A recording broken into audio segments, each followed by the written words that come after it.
Okay, we are live now. আসসালামু আলাইকুম সবাইকে। দ্য ইওয়াইউ ইনোভেটরস শো এপিসোড 1 এ সবাইকে স্বাগতম। তো হোস্ট হিসেবে আছি আমি মাহফুজ হাসান রেজা এবং লাইভ হচ্ছে লার্ন উইথ মাহফুজ ফেসবুক পেজে। তো একটু টেকনিক্যাল ইস্যুর কারণে আসলে আমাদের লাইভটা একটু ডিলে হয়ে গেছে। আর অনেকদিন পর সবার সাথে দেখা হয়েছে, তো একটু মাঝখানে একটু আড্ডা বা একটু আলাপ করতে গিয়ে আসলে লেট হয়ে গেছে।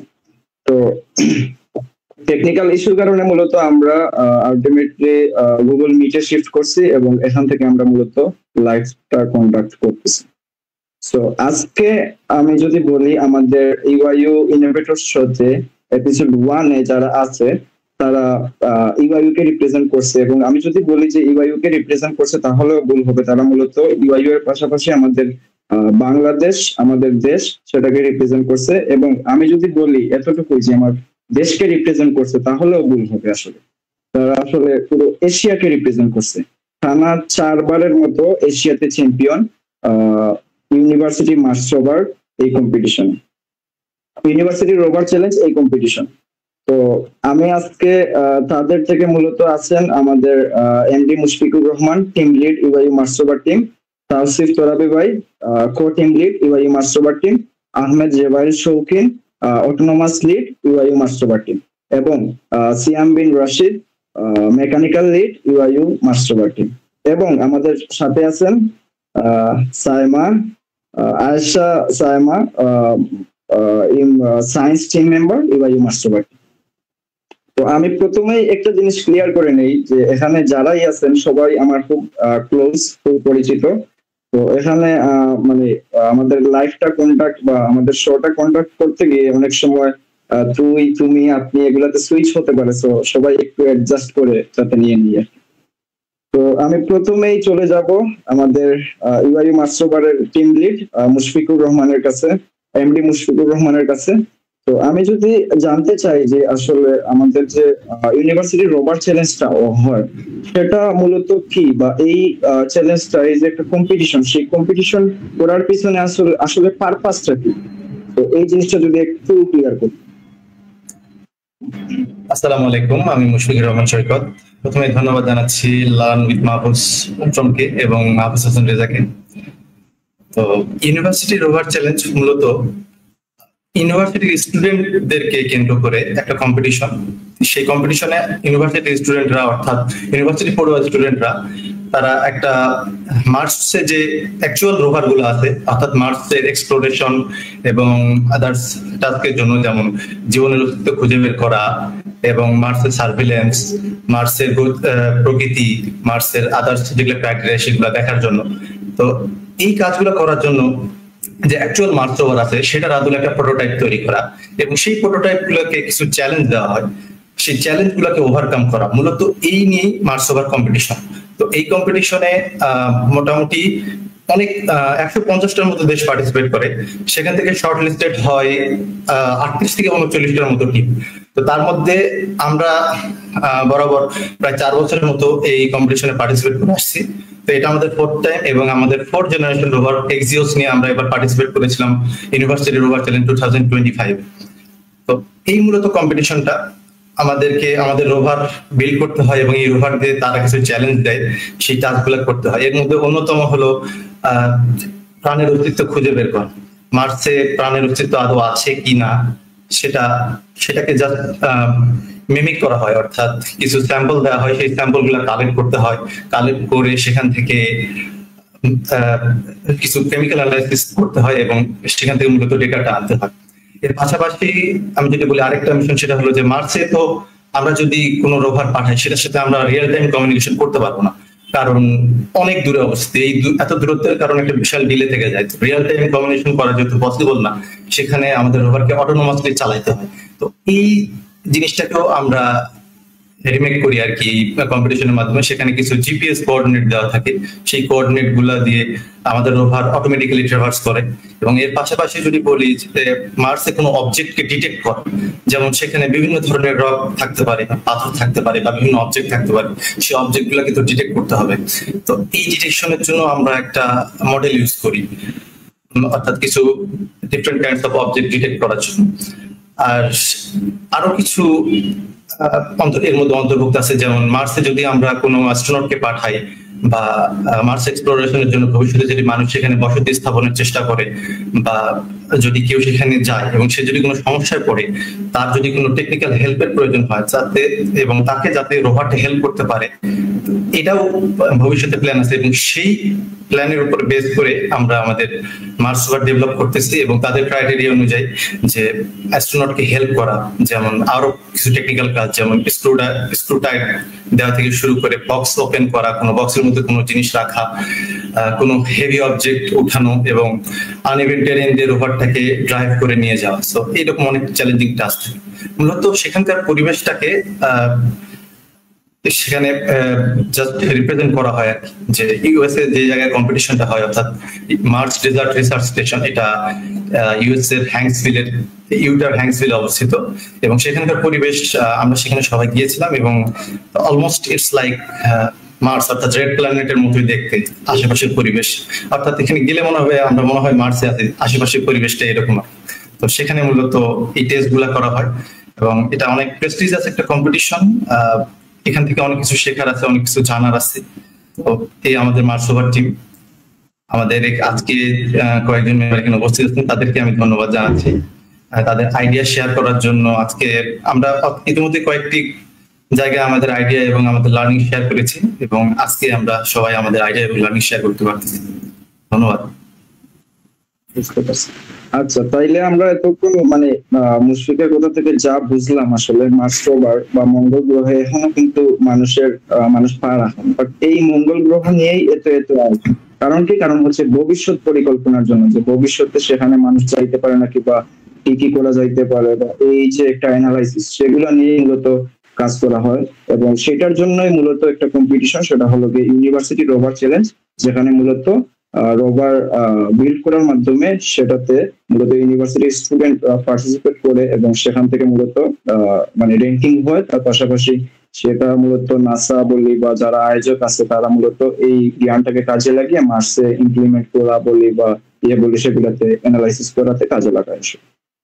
তো আমি এতক্ষণে মানে মার্স রোভার কি এবং সেই কম্পিটিশনটা কি সেই জিনিসটা আমরা বুঝলাম। এখন যদি আমি আপনাদের ইউআইইউ মার্স রোভার টিমের অলরেডি অনেক সাফল্য, সেটা শুরু থেকে শুরু করে এবং এখন পর্যন্ত 2025 পর্যন্ত, মানে সাফল্যের অনেক সাফল্য। সো এখন যদি আপনাদের এই সাফল্যের কথাগুলো কিছু শেয়ার করেন, যে আপনাদের র্যাঙ্কিং কত ছিল বা ইয়েছিল বিশেষ করে 2025।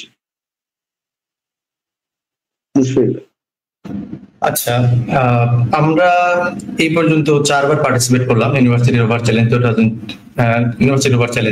তো এটা আমাদের 4th টাইমস ছিল এবং আমরা শুধুমাত্র এই কম্পিটিশনে না, এর পাশাপাশি আমরা আনাতোলিয়ান রোভার চ্যালেঞ্জে পার্টিসিপেট করেছি এই বছরই।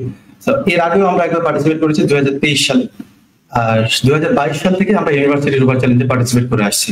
এবং আমরা আমাদের প্রত্যেক বছরের আমাদের যে ডেভেলপমেন্ট, এটা ধারাবাহিকতাকে বজায় রাখতে পেরেছি আলহামদুলিল্লাহ।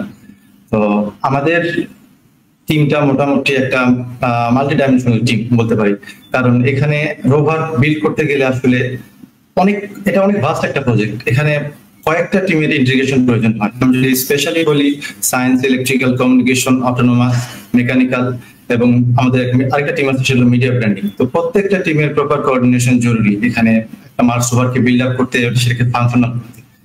তো এই কম্পিটিশনের আমরা যদি শুরু থেকে আমাদের সাফল্যের পিছনে যে কি অ্যাসপেক্ট গুলা যেগুলো আছে, সেটা হলো যে আমরা এই টিমটা শুরু হয়েছিল কয়েকজন মেম্বারকে নিয়ে।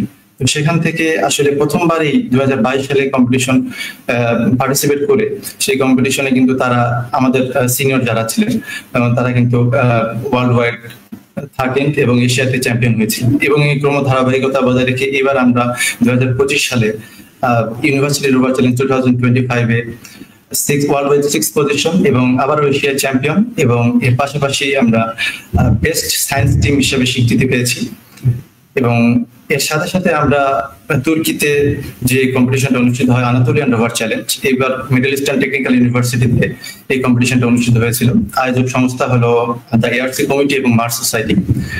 এই কম্পিটিশনে এটা আমাদের 2nd টাইম পার্টিসিপেট আমরা করেছি এবং আমরা ওয়ার্ল্ড ওয়াইড 3rd এবং আবারও এশিয়ায় চ্যাম্পিয়ন হয়েছি। That's it. ঠিক না?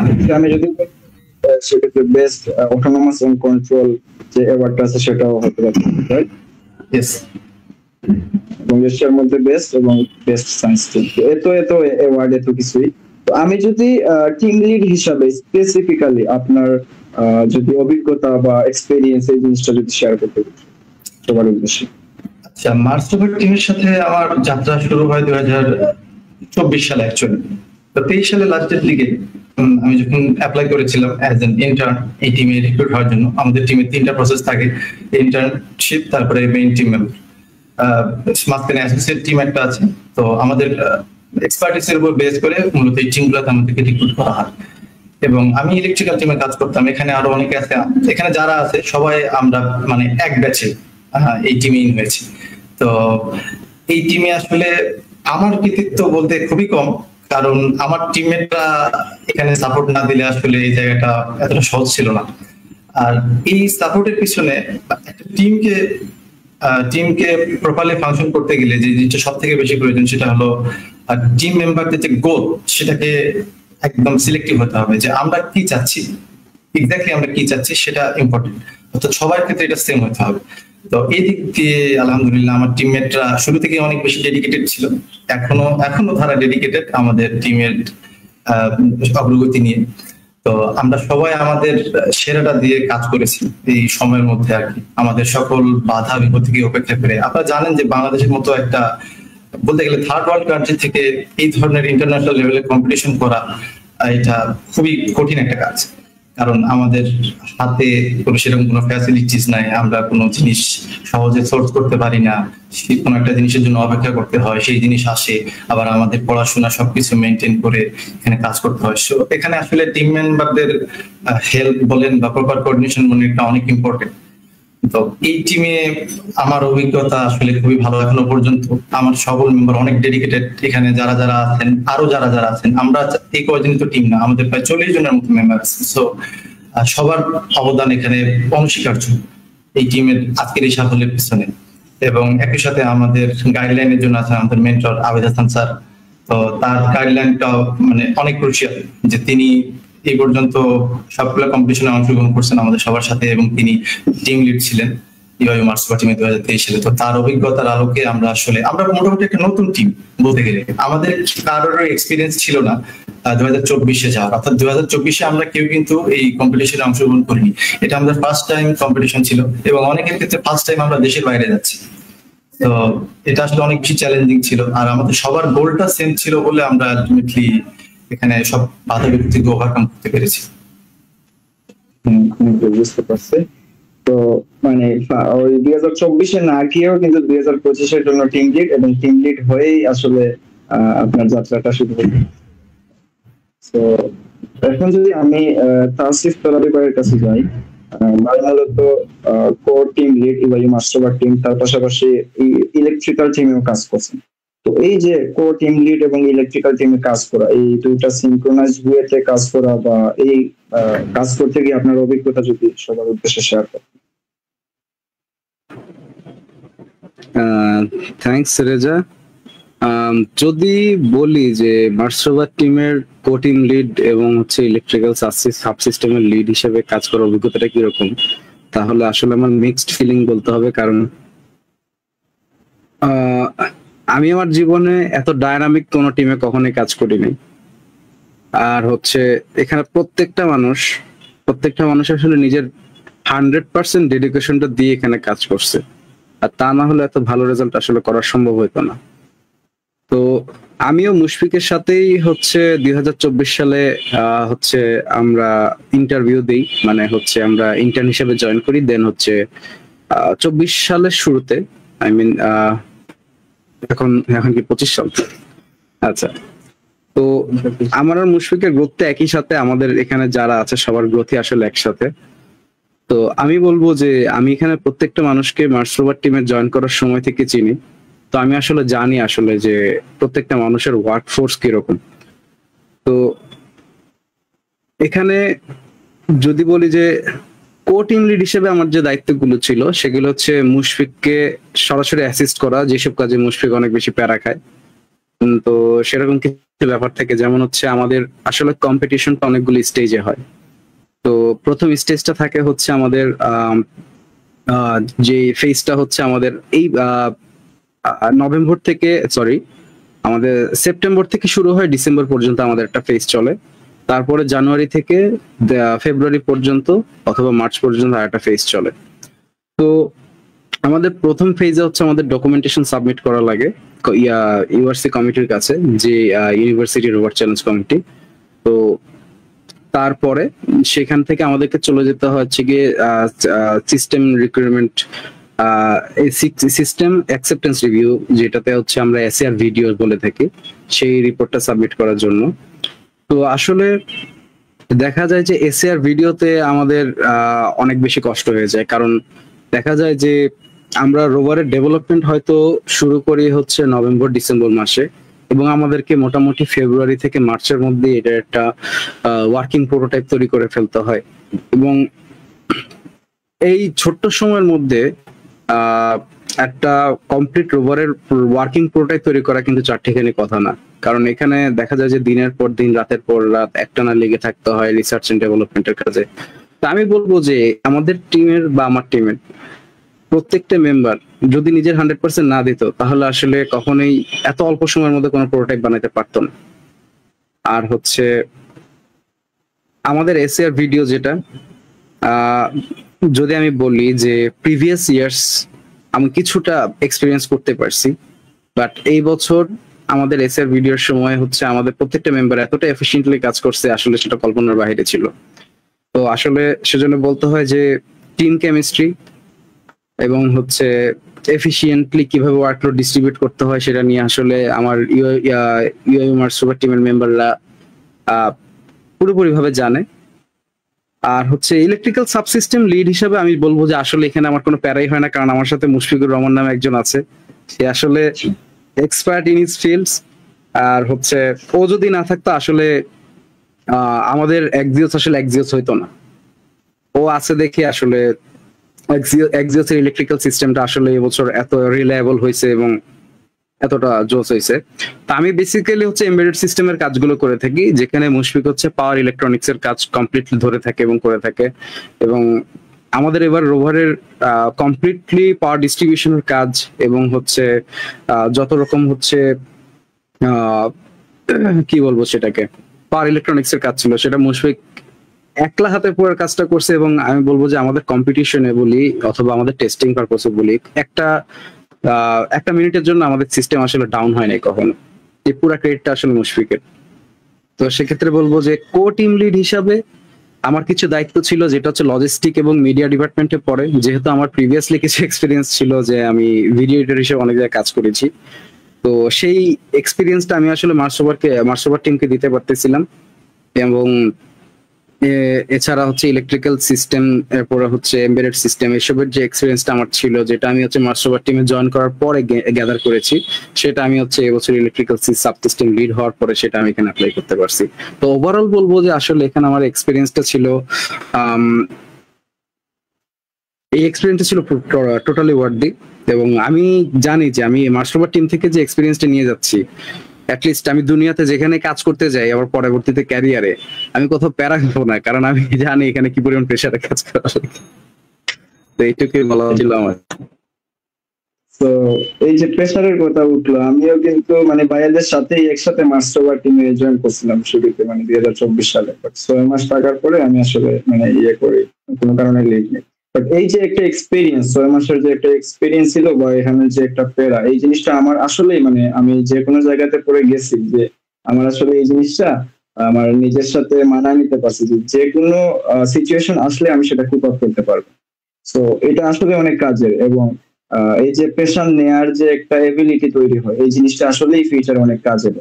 সো আমি যদি এখন চোরাবি ভাইকে জিজ্ঞেস করি যে ভাই আপনি তো মানে আমি যদি ভুল না করে থাকি আপনি অনেক ব্লগ লেখেন বাঙালি সামথিং কিছু নামে, আপনার প্ল্যাটফর্ম আছে, তার পাশাপাশি হলো আপনি ইলেকট্রিক্যাল টিমে কাজ করছেন, তার পাশাপাশি হলো আপনি কো টিম লিড ছিলেন, এবং পাশাপাশি আপনার রানিং আন্ডার গ্রাজুয়েশন মানে পড়ালেখা স্টাডি করতেছেন।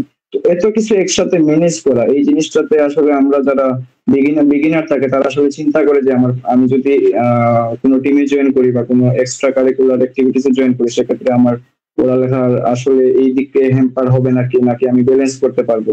এই যে একটা টাইম ম্যানেজমেন্ট বলি বা ব্যালেন্স করা বলি, এই জিনিসটা আসলে কিভাবে হয়? এখন যদি বলি যে টাইম ম্যানেজ করা বা হচ্ছে পড়াশোনার সাথে হচ্ছে গিয়ে মার্সোভার মেনটেন করা, তো তাহলে বলবো যে আসলে আমি এখন যে সাজেশন গুলো দিব এগুলো আসলে একটা ফেইলিওরের থেকে সাজেশন পাওয়া। তো হচ্ছে তাহলে আমি আসলে নিজের ভুলগুলো থেকে আসলে এখন শেয়ার করতে পারবো যে বিষয়টা কি, কারণ আমি নিজে মেনটেন করতে পারিনি।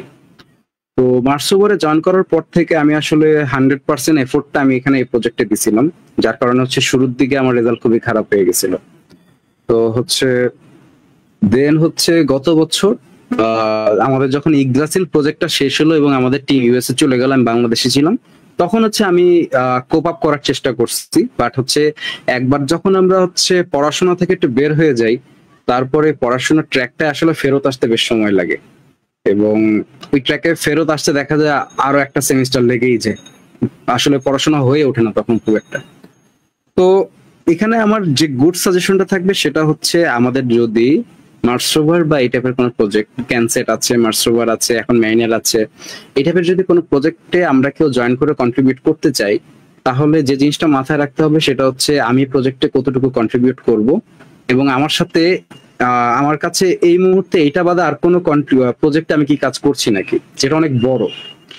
তো সেটা আমি বলবো যে আমি যে কয়দিন হচ্ছে ইউআই মার্সোভারে কাজ করছিলাম, ততদিন হচ্ছে আমি আসলে আমার ইউটিউব কন্টিনিউ করতে পারি নাই।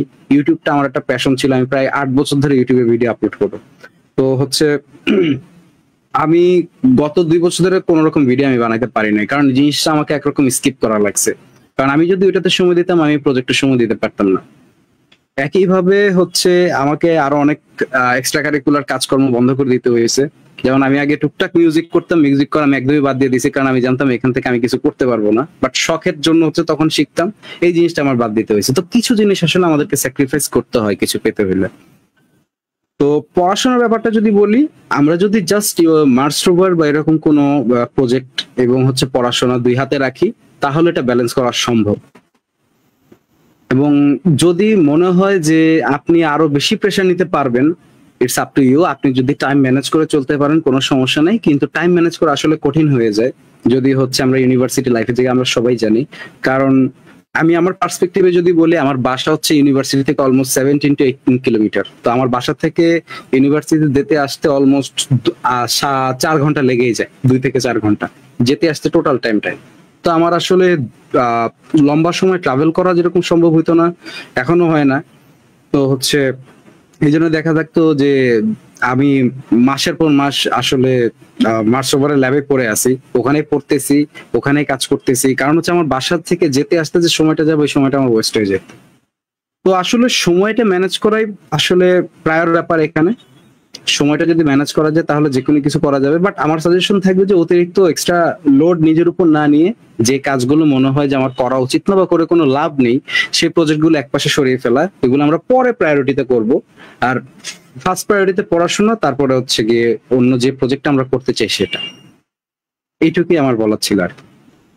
রাইট। তো আমরা যা বুঝলাম রবি ভাইয়ের কাছ থেকে, যে আমাদের আসলে প্রায়োরিটি সেট করতে হবে, এবং প্রায়োরিটি সেট করে সেই অনুযায়ী আমাদের কোন দিকে বেশি ফোকাস দেওয়া উচিত, কোন দিকে একটু মিনিমাইজ করা উচিত, সেই জিনিসটা আমাদের আসলে বুঝতে হবে, এবং সেই জিনিসটা বুঝে ওই অনুযায়ী আমাদের আগাতে হবে।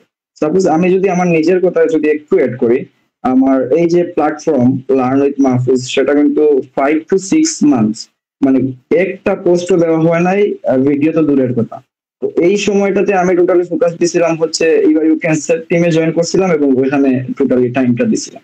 তো আমার তখন প্রায়োরিটি ছিল ইউ ক্যান্সারটা, কারণ তখন ছিল একদম পিক মুভমেন্ট, আমার ওইখানে সময় দিতে হবে। তো আমার এই যে প্ল্যাটফর্ম বা এইদিকে আসলে এই চিন্তাটা মাথায় তখন আনারও সুযোগ ছিল না আমার। টোটালি মানে পড়ালেখার পাশাপাশি ওই টাইমটা আমি ইউ ক্যান্সারকে দিছিলাম।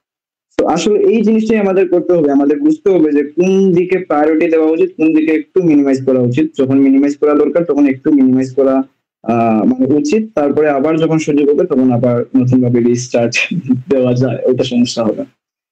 সো এখন যদি আমি মেকানিক্যাল টিম লিড সিয়ামের কাছে যাই। তো আমরা জানি আমাদের ইউনিভার্সিটি ইউনাইটেড ইন্টারন্যাশনাল ইউনিভার্সিটি, সেখানে মেকানিক্যাল ডিপার্টমেন্ট বলতে কোনো ইয়ে নেই, ডিপার্টমেন্ট নেই। তার পাশাপাশি সিয়াম, আমি যদি ভুল না করে থাকি, তাই তুমি সিএসসির একজন স্টুডেন্ট। তো সিএসসি স্টুডেন্ট হয়ে মেকানিক্যালে আগ্রহটা আসলে কিভাবে তৈরি হয়েছিল, এবং সেই আগ্রহ থেকে মেকানিক্যাল যে ডিজাইন গুলো, সেই ডিজাইন গুলো কিভাবে শেখা হয়েছিল, এই জিনিসটা যদি একটু শেয়ার করতে সমস্যা একটু আনমিউট করে। আসলে ব্যাপার হচ্ছে যে ভার্সিটিতে তো এখনো মেকানিক্যাল ডিপার্টমেন্ট নেই। তো সেই ক্ষেত্রে হচ্ছে এক্সিওস এর মতো এরকম একটা বিস্ট ডিজাইন করা, দেন এটাকে ফেব্রিকেট করা, আসলে এটা অনেক বড় চ্যালেঞ্জের একটা ব্যাপার ছিল। যেমন মেকানিক্যালে আমি কেন কাজ করতে আসছি, এইটার হচ্ছে সবচেয়ে বড় অ্যান্সারটা হলো যে আব্বা হচ্ছে সিভিল ইঞ্জিনিয়ার ছিলেন। তো আব্বার কাছেই টুকটাক ডিজাইনের একটা ছোটখাটো হাতে খড়ি, তাহলে এটা একদমই 2D পর্যায়ে আর কি, অটোক্যাড এরিয়াতে। তো ওই যে ওইখানে একটা ইচ্ছা যাচ্ছে, ঠিক আছে, ডিজাইনিং এর এই ব্যাপারটা। তো এরপরে হচ্ছে দেখা যাচ্ছে যে আমরা তো ছোটবেলায় টুকটাক কম বেশি সায়েন্স ফেয়ার প্রজেক্টে তো পার্টিসিপেট করতামই, তা আমি ওগুলোতে একটুখানি বেশি অ্যাক্টিভ ছিলাম আর কি। তো ওইখান থেকে দেখা যায় যে এই মেকানিক্যাল সাইডটা থেকে আমরা যেন একটুখানি বেশি ইন্টারেস্ট চলে আসে। বাট মেকানিক্যাল ইঞ্জিনিয়ারিং পড়ার খুব একটা ইচ্ছা ছিল আমার, কিন্তু ঘটনা হচ্ছে পাবলিক চান্স পাই নাই, প্রাইভেটে এদিকে বা মেকানিক্যাল ডিপার্টমেন্ট এরকম নাই। তো পরে আমি আর একটুখানি রিসার্চ করে দেখি যে না, ওকে সিএসসি গোজ উইথ মি। তো ঠিক আছে, সিএসসি আমার ভালো লাগে, এমন না জোর করে পড়তেছি। তো দেন সিএসসি তে আরো বাসায় ছোটবেলা থেকেই হচ্ছে কম্পিউটার ছিল আমার, আরেকজন আছে উনি আবার কম্পিউটার ইঞ্জিনিয়ার। তো এই যে মিক্স একটা কাজ করছিল আর কি আমার ভিতরে। তো এরপরে হচ্ছে ভার্সিটিতে মার্চ ওভারে সবার ফার্স্টে মেকানিক্যালেই হচ্ছে যাই, মেকানিক্যাল প্লাস কমিউনিকেশনে বেসিক্যালি আমি ফার্স্ট ইয়ার কাজ করছিলাম। এই বছর কমিউনিকেশনেতে আমি একদমই কাজ করিনি, একদম ফুলটাই হচ্ছে মেকানিক্যালে। এখন যদি চ্যালেঞ্জের ব্যাপারগুলো আসলে বলি, যেমন ডিজাইনিং তো একটা এনভায়রনমেন্টের ভেতরে সফটওয়্যারে বসে আমি না হয় ডিজাইনটা করে ফেললাম, বাট অ্যাকচুয়াল চ্যালেঞ্জটা হচ্ছে ওই অনুযায়ী যখন এটাকে ফেব্রিকেট করা হয়। কারণ ডিজাইনে আমি দেখতে পাচ্ছি ঠিক আছে, আমি এখানে জয়েন করলাম, এখানে এই মাপ দিলাম, ওখানে ওইটা করলাম, ওকে দ্যাটস ফাইন। ওইখানে কোনো ভুল হলে আমি ইজিলি ওইটাকে মেকআপ করে ফেলতে পারি। বাট একটা জিনিস একবার যদি ফেব্রিকেট হয়ে যায়, দেন ওইখানে অ্যাকচুয়ালি কোনো ভুল হয়ে গেলে আসলে ওইটা সমাধান করা একটা ফার্স্ট অফ অল এক্সপেন্সিভ একটা ব্যাপার, সময় যায়, ক্লাস মিস দেওয়া লাগে, দেন দৌড়াদৌড়ি করা লাগে। এই জিনিসগুলো আসলে প্যারা দেয়। যেমন আমরা হচ্ছে যেমন ডিজাইন ফার্স্টে আমরা একটা ডিজাইন রেডি করি, ডিজাইন রেডি করার পরে এখন ওইটাতে আমরা টুকটাক একটা সিমুলেশন করি। সিমুলেশন করার পর তখন আমরা সিদ্ধান্ত নিই ওকে ফাইন, আমরা এটা এবার ফেব্রিকেট করব। তো দেখা যাচ্ছে যে ফেব্রিকেট করার পরে এবার আমরা দেখতে পেলাম আচ্ছা ঠিক আছে, এই জায়গাতে তো আমাদের একটা মিস্টেক আছে। দেন আমরা ওইটা আবার ডিজাইনে ওইটাকে ফিক্স করি, ফিক্স করার পরে ওইটাকে সিএনসি কাট আছে, ওইটাকে লেদ মেশিনে কাজ করার ব্যাপার আছে, ওয়েল্ডিং এর ব্যাপার আছে, অনেকগুলো জিনিস আছে এখানে অ্যাকচুয়ালি। আর মেকানিক্যালি কোন একটা ইরর, অ্যাকচুয়ালি ইররটা কোথায় হচ্ছে এই ব্যাপারে যদি কারো নলেজ না থাকে, ওই ইররটা ফাইন্ড আউট করা হচ্ছে ঝামেলা। যেমন কোডে যদি আমার কোনো ঝামেলা হয়, হয়তো আমি কোথাও একটা ভুল করছি, আমি লজিকে ভুল করছি, অথবা সিনট্যাক্সে ইরর আছে, এটা আমি কিন্তু একটু রিচেক করলে আমি হয়তো ফাইন্ড আউট করতে পারবো। সলিউশন পরে আমি যদি ভুলটা আগে ফাইন্ড আউট করতে পারবো যে এইখানে স্পেসিফিকলি আমার ভুল হয়ে আছে। সলিউশন ওটা সব জায়গাতে, মেকানিক্যাল সলিউশনও হার্ড, সফটওয়্যারও হার্ড, কমিউনিকেশন, ইলেকট্রিক্যাল সব জায়গাতে হার্ড। কিন্তু ব্যাপার হচ্ছে যে ভুলটা খুঁজে বের করা খারাপ। তো মেকানিক্যালি এই জায়গাতে যদি হচ্ছে কারো এরকম নলেজ না থাকে, ওই জায়গাতে ভুল ফাইন্ড আউট করাটা হচ্ছে অনেক বেশি চ্যালেঞ্জ। যেমন আমাদের মেকানিক্যালে যেসব মেম্বাররা আছে, এদের প্রত্যেকেই টুকটাক কম বেশি বিভিন্ন ধরনের মেকানিক্যাল স্টাফ যেগুলো, এইগুলো সম্পর্কে নলেজ রাখা লাগে। আইদার তারা ইউটিউবে ভিডিও দেখে, না হয় কোনো রিসার্চ পেপার পড়ে, না হয় বই পড়ে। যেমন আমি যদি পার্সোনালি আমার কথা বলি, আমি বই পর্যন্ত আমি পড়ছি আর কি, যে এই প্রবলেম গুলা হইলে আসলে এইগুলা কিভাবে সলভ করা যেতে পারে, বা প্রবলেম গুলো অকার হয় কিরকম ভাবে। তো এই বছর আমরা মোটামুটি, আমার যতদূর মনে পড়ে, আমরা হচ্ছে অক্টোবর নভেম্বরের দিকে হচ্ছে ডিজাইনটা কমপ্লিট করি আর কি, লাস্ট ইয়ার 24-এর। ডিজাইন কমপ্লিট করার পরে আমরা হচ্ছে সিদ্ধান্ত নিই ওকে ফাইন, আমরা হচ্ছে এবার এটাকে ফেব্রিকেট করবো। আর এই বছর হচ্ছে যে ব্যাপারটা ছিল, আমাদের আগের যতগুলো রোবট ছিল, অ্যাকচুয়ালি ডে বাই ডে সবকিছু তো আসলে আমাদের ডেভেলপমেন্ট ফেজের ভিতর দিয়ে যায়, সমস্ত কিছুই ডেভেলপ হয়। তো আমাদের এইবার মেকানিক্যালি ডেভেলপমেন্টটা ছিল অনেক বড়। যেমন আমরা আমাদের বডির অনেক কিছু চেঞ্জ করছি, আমাদের এন্টার ডিজাইন আগে ছিল একরকম, এখন টোটালি একরকম। গ্রাউন্ড ক্লিয়ারেন্স থেকে শুরু করে তারপরে হচ্ছে centre of math A to Z বিষয়গুলো আমরা এবার টোটালি চেঞ্জ করে ফেলছিলাম। আমাদের এবার সবচেয়ে সিগনিফিকেন্ট একটা চেঞ্জ ছিল হচ্ছে আমাদের এইবারের আর্ম, যে আমাদের এইবারের আর্মটা আমরা এমন ভাবে ফেব্রিকেট করছিলাম যে এই আর্মটাতে যেন আমরা খুব কম ল্যাশ পাই। ল্যাশ মিনস হচ্ছে যে এই ঝাঁকি বা জার্ক, যেটা একটা মুভমেন্ট আর্ম করলে যে জার্কটা আমাদেরকে দেয়। কারণ কি আমাদের ওইখানে বেশ কিছু কম্পিটিশন গ্রাউন্ডে খুব পিন পয়েন্ট কাজ করা লাগে, লাইক একটা সুইচ অন করা। সৈকত হচ্ছে কন্ট্রোলারে থাকে, আর্ম কন্ট্রোলে থাকে, ও আরো বেটার জিনিসটা এক্সপিরিয়েন্স করতে পারছে আর কি, যে একটা সুইচ অন করা অথবা একটা পেন ড্রাইভ, একটা সকেট লাগানো, এই জিনিসটা আসলে কি পরিমাণ ঝামেলা। ওই জিনিসটা না আমরা কিন্তু কেউ সামনাসামনি দেখতে পারি না, জিনিসটা আমরা ক্যামেরা ফিডের মাধ্যমে দেখি। ওইখানে ল্যাটেন্সি থাকে, যতই আমরা আশেপাশে আমাদের রোবট থাকুক ওইখানে একটা ল্যাটেন্সি থাকে। তারপরে ওইটা আর্ম হচ্ছে একটা কন্ট্রোলার দিয়ে কন্ট্রোল করা, আবার ড্রাইভ কন্ট্রোল করে আরেকজন সাইড ভাই। তো সাইড ভাই আর ওয়েল্ডারের মুশফিকের যে হচ্ছে একটা কোলাবোরেশন বা যে একটা মিউচুয়াল আন্ডারস্ট্যান্ডিং, যে না ও দুইজন যে বুঝতে পারে যে এখন আমাদের এই মুভমেন্টটা করা দরকার, এটা একটা বড় ব্যাপার। এই জায়গাটা আমি বলবো কি হ্যাঁ, আমি এদের মধ্যে একটা হেল্প করছি কি, যে আমার মেকানিক্যাল টিম সহকারে আমরা একটা এমন একটা এবার ডেভেলপ করছি যে আর্মটা হচ্ছে অনেক লেস ক্যাশে, জিনিসটা অনেক প্রিসাইজ ভাবে কন্ট্রোল করা যায়। যেমন আমি যদি এইবারকার আমাদের কম্পিটিশন গ্রাউন্ডে একটা এক্সপিরিয়েন্স শেয়ার করি, তো আমাদের কম্পিটিশন গ্রাউন্ডে সামহাউ কমিউনিকেশন লস হতে পারে অথবা অন্য কোনো একটা সিস্টেম এররের কারণে আমাদের দুইটা সামনের চাকার যে দুইটা মাউন্ট বাঁকা হয়েছে, লিটারালি বাঁকা হয়েছে। তো আমাদের তখন ইনস্ট্যান্ট সাইডবার মাথায় এরকম একটা প্ল্যান আসে, তো ঠিক আছে সামনে যেহেতু দুইটা চাকা বাঁকা হয়ে গেছে, ফরওয়ার্ড দিয়ে তো আমার অ্যাকচুয়ালি কন্ট্রোল করাটা পসিবল না। তো সাইড ভাই তখন করে কি, রোবটটা পুরো 360 ঘুরে ব্যাকওয়ার্ড দিয়ে ড্রাইভ করা স্টার্ট করে। এই যে ইনস্ট্যান্ট একটা ডিসিশন। তো ওই দুইটা চাকা আমাকে হেল্প না করলেও অ্যাটলিস্ট ফ্যাসলে হইলেও জিনিসটা আমার সাথে সাথে চলে আসতেছে। দেন এইবার আসি সৈকতের ইয়েটাতে, ওই জায়গাতে এবার দুইটা চাকা কিন্তু আমার টোটালি ওই জায়গাটা মোটামুটি অফিস বলা যায়, তেমন কোনোই কাজ করতেছে না। এই সময়ে তখন হচ্ছে সৈকতের কাজ হচ্ছে আর্ম দিয়ে ওই কাজগুলা করা। ওর ওই সময়কার যে একটা ইন্টেন্স পিরিয়ড, ওর মাথার ভিতরে যেটা চলতেছে, সবার মাথার ভিতর একরকম টেনশন যে আমাদের বডিতে একটা ঝামেলা হয়ে গেছে, একটা প্রবলেম হয়ে গেছে, এই মোমেন্টে বডিকে আমরা কোনো টাচ করতে পারবো না। ওর মাথার ভিতর কি চলতেছে, ওর মাথার ভিতরে এটা চলতেছে যে আমাকে এখন রাইট নাও দায়িত্ব আমার, আমি তো বাইরে বসে আছি, তোরা ভাই আমার সাথে ছিল, তো আমরা বাইরে বসে আহা উহু করতেছি, ও ভাই এখন কি করবো, মাথা খারাপ, এরকম একটা সিচুয়েশন। আমি তো মানে পারলে দৌড় দেয় এমন একটা অবস্থা, তোরা ভাই আমার ধরে রাখছে না, দৌড় তো না দিই। এদিকে বেস স্টেশনের ভেতরে আছে সৈকত আছে, সাইড ভাই আছে, আবিদ স্যার ছিল, তারপরে হচ্ছে কি বলে শৌখিন ভাই ছিল, আসিল ছিল। তো ওরা ওদের সিচুয়েশন ওই জায়গাতে আরেক রকম। তো এই যে ওই মোমেন্টে কিছু ডিসিশন নেওয়া, এখন এই জায়গাতে আমাদের মেকানিক্যাল সাবসিস্টেম যদি ওইরকম ভাবে সাপোর্ট না দিত, দেখা যাচ্ছে যে ওই জিনিসগুলো অ্যাকচুয়ালি হয় না। আসলে ব্যাপারটা কি, মার্চ ওভারের যে ব্যাপারটা, এই জায়গাতে প্রত্যেকটা সাব টিমের উপর কম বেশি ডিপেন্ডেন্ট, সবাই সবার উপর ডিপেন্ডেন্ট। লাইক ইলেকট্রিক্যাল সিস্টেম যদি ঠিকঠাক মতো রান না করে, আমি মেকানিক্যালি বডি বানাই নিয়ে এসে আমারও তো ভাই ফল্ট চেক করতে হবে। নট অনলি ইলেকট্রিক্যাল টিম তাদের ফল্ট চেক করবে বা সফটওয়্যার টিম তাদের ফল্ট চেক করবে। তো আমার মেকানিক্যাল জিনিস যদি ঠিকঠাক মতো না চলে, তারা যত ভালো কোড করুক অথবা যত ভালো অটোনোমাস সিস্টেম বানায়, আসলে কোনো লাভ নেই। কোথাও মেকানিক্যাল ইরর, তাদের সিস্টেম হয়তো বা কাজ করতেছে, বাট আমার মেকানিক্যাল ইররের কারণে এই আমাদের জার্নিটা খারাপ হয়ে যাচ্ছে। তো আমার এই জিনিসটা আবার মেক শিওর করতে হয়। এই জায়গাটা আমি ছিলাম, আমার সাথে সিনান ছিল, দিগন্ত ছিল, সাদিক ছিল, মিম ছিল। মিম হচ্ছে বেসিক্যালি ডিজাইনার আমাদের টিমের, বাট গেস হোয়াট, একটা মেয়ে মানুষ মার্সুবারি এরকম একটা জায়গাতে মেকানিক্যালি লিটারালি এখানে কাজ করতেছে। তো এটা হচ্ছে এই বছরে আমি বলবো যে মার্সুবারি অনেক বড় একটা জিনিস ছিল, যে মিম এবার আমার অনেক প্যারা কমাই দিয়েছে, বিং অনেস্ট।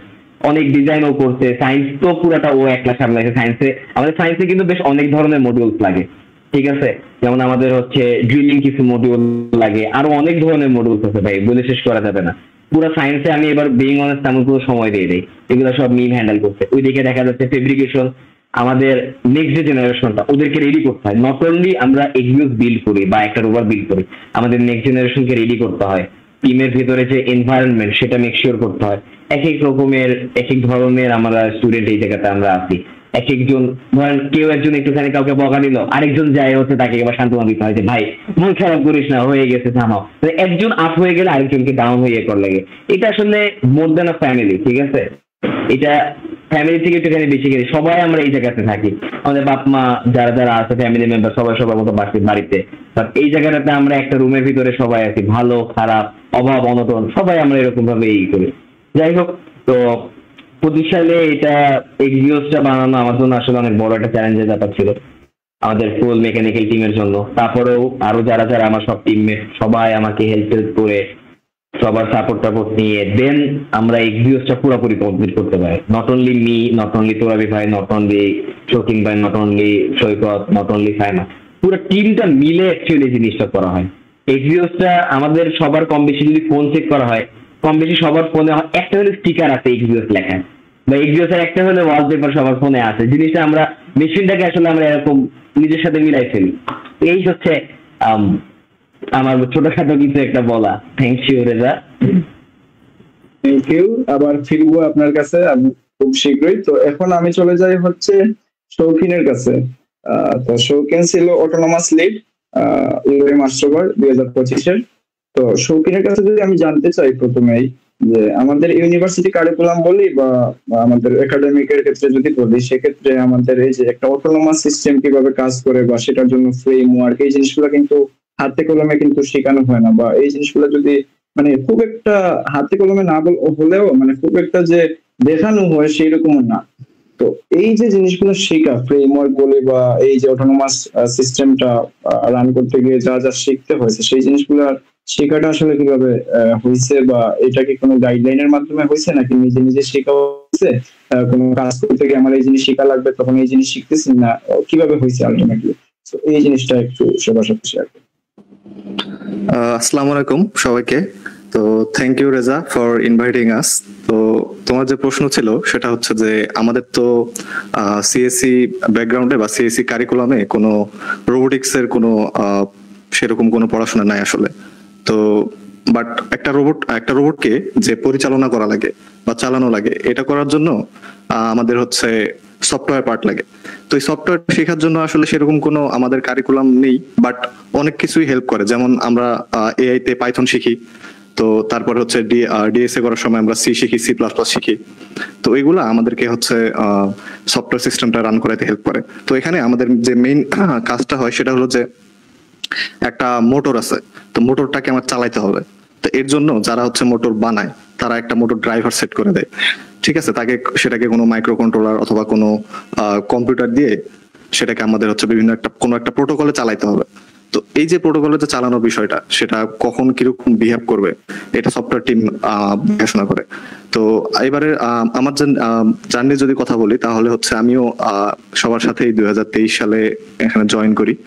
তো আমার মোটিভ ছিল যে যেহেতু আমি সিএসসি তে পড়ি, সো সফটওয়্যার টিমে জয়েন করি এবং সফটওয়্যার জিনিসপত্র আমার ভালো লাগতো। বাট আমি বেসিক্যালি তেমন কিছু জানতাম না রোবোটিক্স এর সফটওয়্যার টিমে কি হয়, যে control system, feedback loop, robot operating system, তেমন কিছুই জানা ছিল না।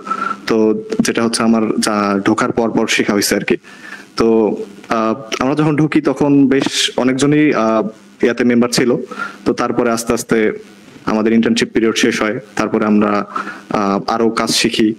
আর আরেকটা যে মেইন বিষয় সেটা হচ্ছে যে অটোনোমাস এন্ড সফটওয়্যার টিমে সবাই ভাবে যে আসলে বসে বসে ল্যাবে বসে বসে কোড করবো, দেন হয়ে যাবে। আসলে সফটওয়্যার টিমে তুমিও ছিলা, তো তুমিও জানো যে কি পরিমাণ মানে আমি যদি বলি আমাদের মাস্টারওভার টিমে সবচেয়ে বেশি টেস্ট হয় হচ্ছে আমাদের এই অটোনোমাস পার্টে।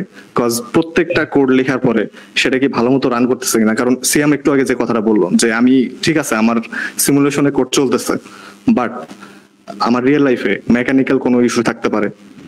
ধরো আমি যাইতে যাচ্ছি ফরওয়ার্ড, বাট মেকানিক্যাল এরর থাকার কারণে ওটা ডানে বা বাদিকে একটু বেঁকে যাচ্ছে। তো এই টাইপের জিনিসগুলো আমাদের প্রত্যেকবার কোনো কিছু একটা চেঞ্জ করার পর সেটা টেস্ট করা লাগে এবং টেস্ট করে ফাইন্ড আউট করা লাগে। এন্ড অটোনোমাস এন্ড সফটওয়্যার এই সেকশনটা আসলে অনেক বিশাল বড়। তো আমরা আসলে এত বড় কিছুকে টার্গেট না করে আমরা হচ্ছে কম্পিটিশন স্পেসিফিক টার্গেট করি। যেহেতু আমাদের একটা অটোনোমাস মিশন আছে, এই মিশনে বিভিন্ন কাজ আছে, যেরকম হচ্ছে যে একটা জিপিএস কোঅর্ডিনেটে অটোনোমাস ট্রাভার্স করা, স্বয়ংক্রিয়ভাবে রোবটটা সেখানে যাবে, এন্ড দেন হচ্ছে আরো ট্যাগ ডিটেক্ট করা, তারপরে হইতেছে আরো কিছু অবজেক্ট ডিটেক্ট করা। তো এই মিশন গুলাকে সামনে রেখে আমরা আমাদের অটোনোমাস একটা ফ্রেমওয়ার্ক রেডি করি। তো এই ফ্রেমওয়ার্ক রেডি করার সময় আমার অবশ্যই আমি থ্যাঙ্কস দিতে চাইবো আমার পুরো অটোনোমাস টিমকে। আমার টিমে আমার সাথে জয়েন করছিল 2 জন, সেটা আথিন এবং সালমান। দেন এবারের আমার হচ্ছে নতুন জয়েন করা মেম্বার নোমান, সাদি, এরা ছিল, হামিম ছিল, মেহনাজ ছিল। তো এরা আমাকে অনেক হেল্প করছে। তো এখানে হেল্প করার বিষয়টা কি, যে বললাম যখন আমরা রোভারটাকে টেস্ট করি তখন কিন্তু মাঠে নিয়ে যায় টেস্ট করা লাগে। তো ওই সময় বিভিন্ন কোঅর্ডিনেট নেওয়া, রোভারকে নিয়ে যাওয়া নিয়ে আসা, এটা করতে মানে অনেক হ্যাসেলি হয়। অন্যান্য টিমের মেম্বারও থাকে। তো তারপর হচ্ছে যে তো এরকম আমরা অটোনোমাস টিমে কাজ করার সময় আসলে বিভিন্ন কাজ থাকে। নেভিগেশনের জন্য কাজ করা হয়, আমাদের অবজেক্ট ডিটেকশনের জন্য কাজ করা হয়, আমাদের ড্যাশবোর্ড, যে একটা রোভার যে চলতেছে অটোনোমাসলি তখন কিন্তু আমাদের কোনো কন্ট্রোল থাকে না, কোনো মানুষ কন্ট্রোল করে না। তখন একটা ড্যাশবোর্ড থাকে, ড্যাশবোর্ডের মধ্যে ম্যাপ থাকে, ক্যামেরা থাকে। তো এই যে আমরা ম্যাপ দেখে বুঝতে পারি যে আমাদের রোভারটা ঠিক মতো ফাংশন করতেছে কিনা, আমাদের কি মিশনের সময় ম্যানুয়াল ইন্টারভেনশন আমরা নিব কিনা, সবকিছু ডিপেন্ড করে এই ড্যাশবোর্ডের উপর।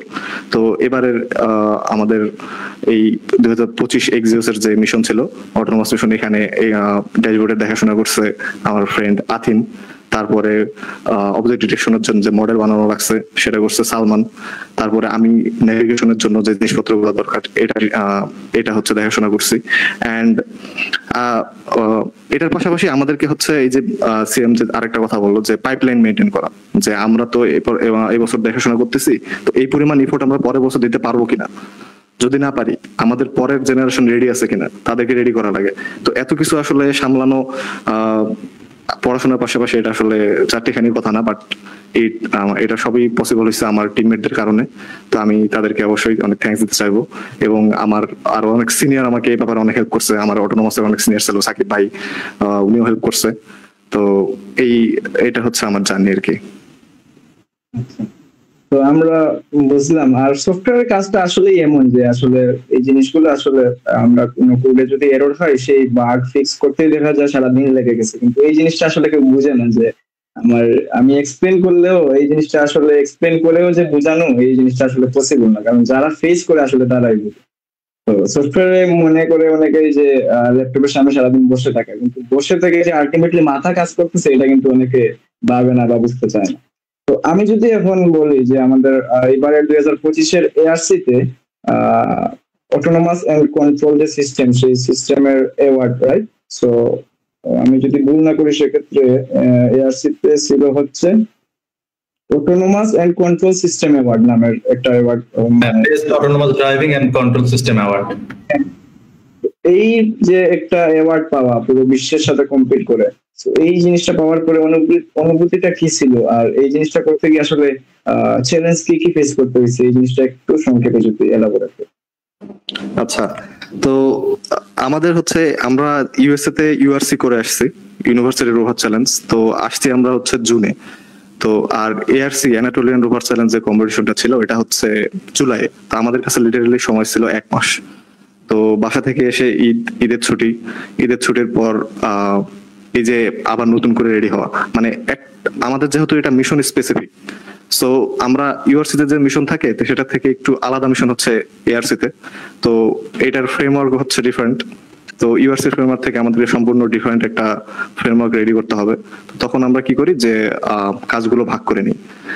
যেমন হচ্ছে এখানে একটা ছিল যে আর্ম দিয়ে অ্যান্টেনা ড্রপ করতে হবে। তো এই যে ড্রপ করা লাগবে, তো এটার একটা কাজ করছে আথিন। তারপরে হচ্ছে সম্পূর্ণ মেকানিজমকে ইন্টিগ্রেট করা একসাথে এটা আমি করছি। দেন কমিউনিকেশনের পার্ট করছে সাকিব ভাই। এমনি আমরা সবাই মিলে কাজ করে এটাকে ডেভেলপ করছি। অ্যান্ড এআরসি তে যাওয়ার পর আমরা ওখানে যে মানে এখানে সমস্যা কি ছিল যে কমিউনিকেশন যে সিস্টেমটা ছিল এআরসির জন্য, এখানে একদম রিয়েল একটা স্যাটেলাইট যেরকম একটা রোভারকে কমিউনিকেশনের জন্য ডেটা পাঠাই সেরকম ছিল। তো এটা নিয়ে আমরা যেহেতু এর আগে কখনো এটা করা হয়নি এআরসিতে, প্রত্যেকটা টিমই প্রায় কনফিউজ ছিল, আমরাও কনফিউজ ছিলাম। ওখানে গিয়ে আমরা অনেক কোশ্চেন করছি যে জাজ ছিল ওনাকে, অ্যান্ড আমরা অনেক রিভিউ নিচ্ছি যে এটা এভাবে করলে হবে কিনা, ওইভাবে করলে হবে কিনা। দেন মিশনের দিনে আমরা মানে আমাদের কমিউনিকেশন এত ভালো ছিল, কমিউনিকেশন সিস্টেমটা এত ভালো ছিল যে জাজ অনেক খুশি হয়েছিল আর কি। তো দেন বাট আনফরচুনেটলি আমরা বেশি মার্ক নিয়ে আসতে পারিনি কিছু ইস্যুর কারণে, যাই হোক সেটা আলাদা কথা। বাট আমাদের ওভারঅল অটোনোমাস সিস্টেম অনেক ভালো ছিল বিধায় আমরা এই অ্যাওয়ার্ডটি আনতে পারছি আসলে। অ্যান্ড অনুভূতির কথা বলতে গেলে অবশ্যই অটোনোমাস টিম লিড হিসাবে আমার অনেক খুশি লাগছে যে আমার একটা টিম এরকম একটা অ্যাওয়ার্ড আনতে পারছে, এটাই আর কি। Congratulations again. এন্ড আমি যদি সাইমার কাছে যাই, যে সায়েন্স টিম মেম্বার, তো ইউআইইউ মার্স রোভার টিম বা মার্স রোভারে আসলে সায়েন্স টিমের কাজটা কি, এটা যদি একটু এলাবোরেট করো। হ্যালো সবাইকে, আমি সাইমা। যেমনটা তুমি বললাম যে আমাদের সায়েন্স টিমের কাজটা হচ্ছে মানে মার্স রোভার টিমের আমরা যে ইউআরসি কম্পিটিশনটা করি, এখানে হলো আমাদের সাইন অফ লাইফ খুঁজে বের করতে বলে, যে আমরা জীবনের সন্ধান খুঁজে বের করো। তো এটার জন্য আমরা টোটালি ডিফারেন্ট একটা কাজ করি।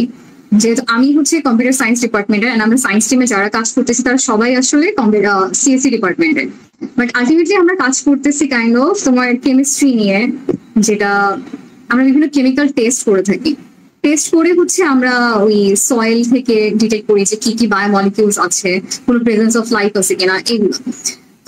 আমি হচ্ছে ওদের সবার সাথে একই বছরে জয়েন করছি, আমরা 2023 সেপ্টেম্বরে জয়েন করছি। তো এটা হচ্ছে বলতে গেলে আমাদের অলমোস্ট 2 বছর হয়ে যাচ্ছে টিমে অলমোস্ট 2 বছর টাইম হয়ে গেছে। তো আমার সাথে আছে হচ্ছে সাইফ আর আমাদের একটা টিমমেটস আদিবা, তারপর আরো নতুন কয়েকজন আছে, আমরা সবাই একসাথে কাজ করছি। তো মেইনলি আমাদের কাজটা হলো যে আমরা সয়েল নিয়ে সেখান থেকে টেস্ট করি, বিভিন্ন টেস্ট পারফর্ম করি, যে বায়োমলিকুলার টেস্ট গুলো আছে, কোন টেস্ট থেকে কি রেজাল্ট আসে, এরকম করে আমরা 5-6টা টেস্ট ভিডিও। আচ্ছা বললাম একটা মিনিট, দেখা যাইতেছে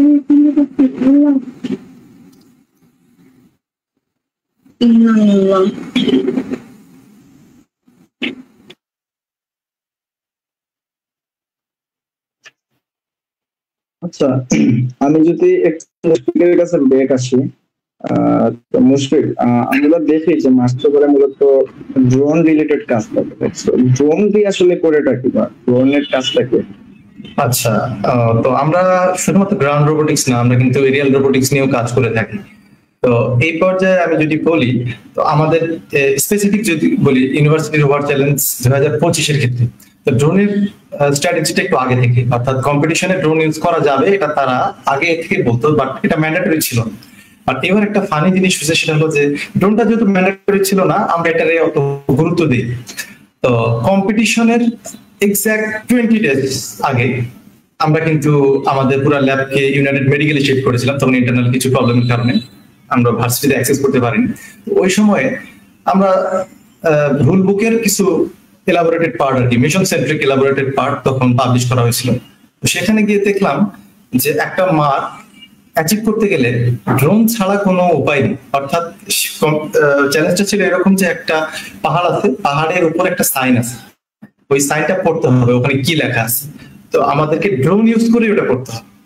তো এটা জাস্ট 20 দিন আগে আমরা কিন্তু ড্রোন নিয়ে এত সিরিয়াস ছিলাম না, আমাদের একটা প্রোটোটাইপ আছে, আমরা জাস্ট এটার উপরে ওকে ঠিক আছে যদি লাগিয়ে নিয়ে যাবো, এরকম একটা বিষয়।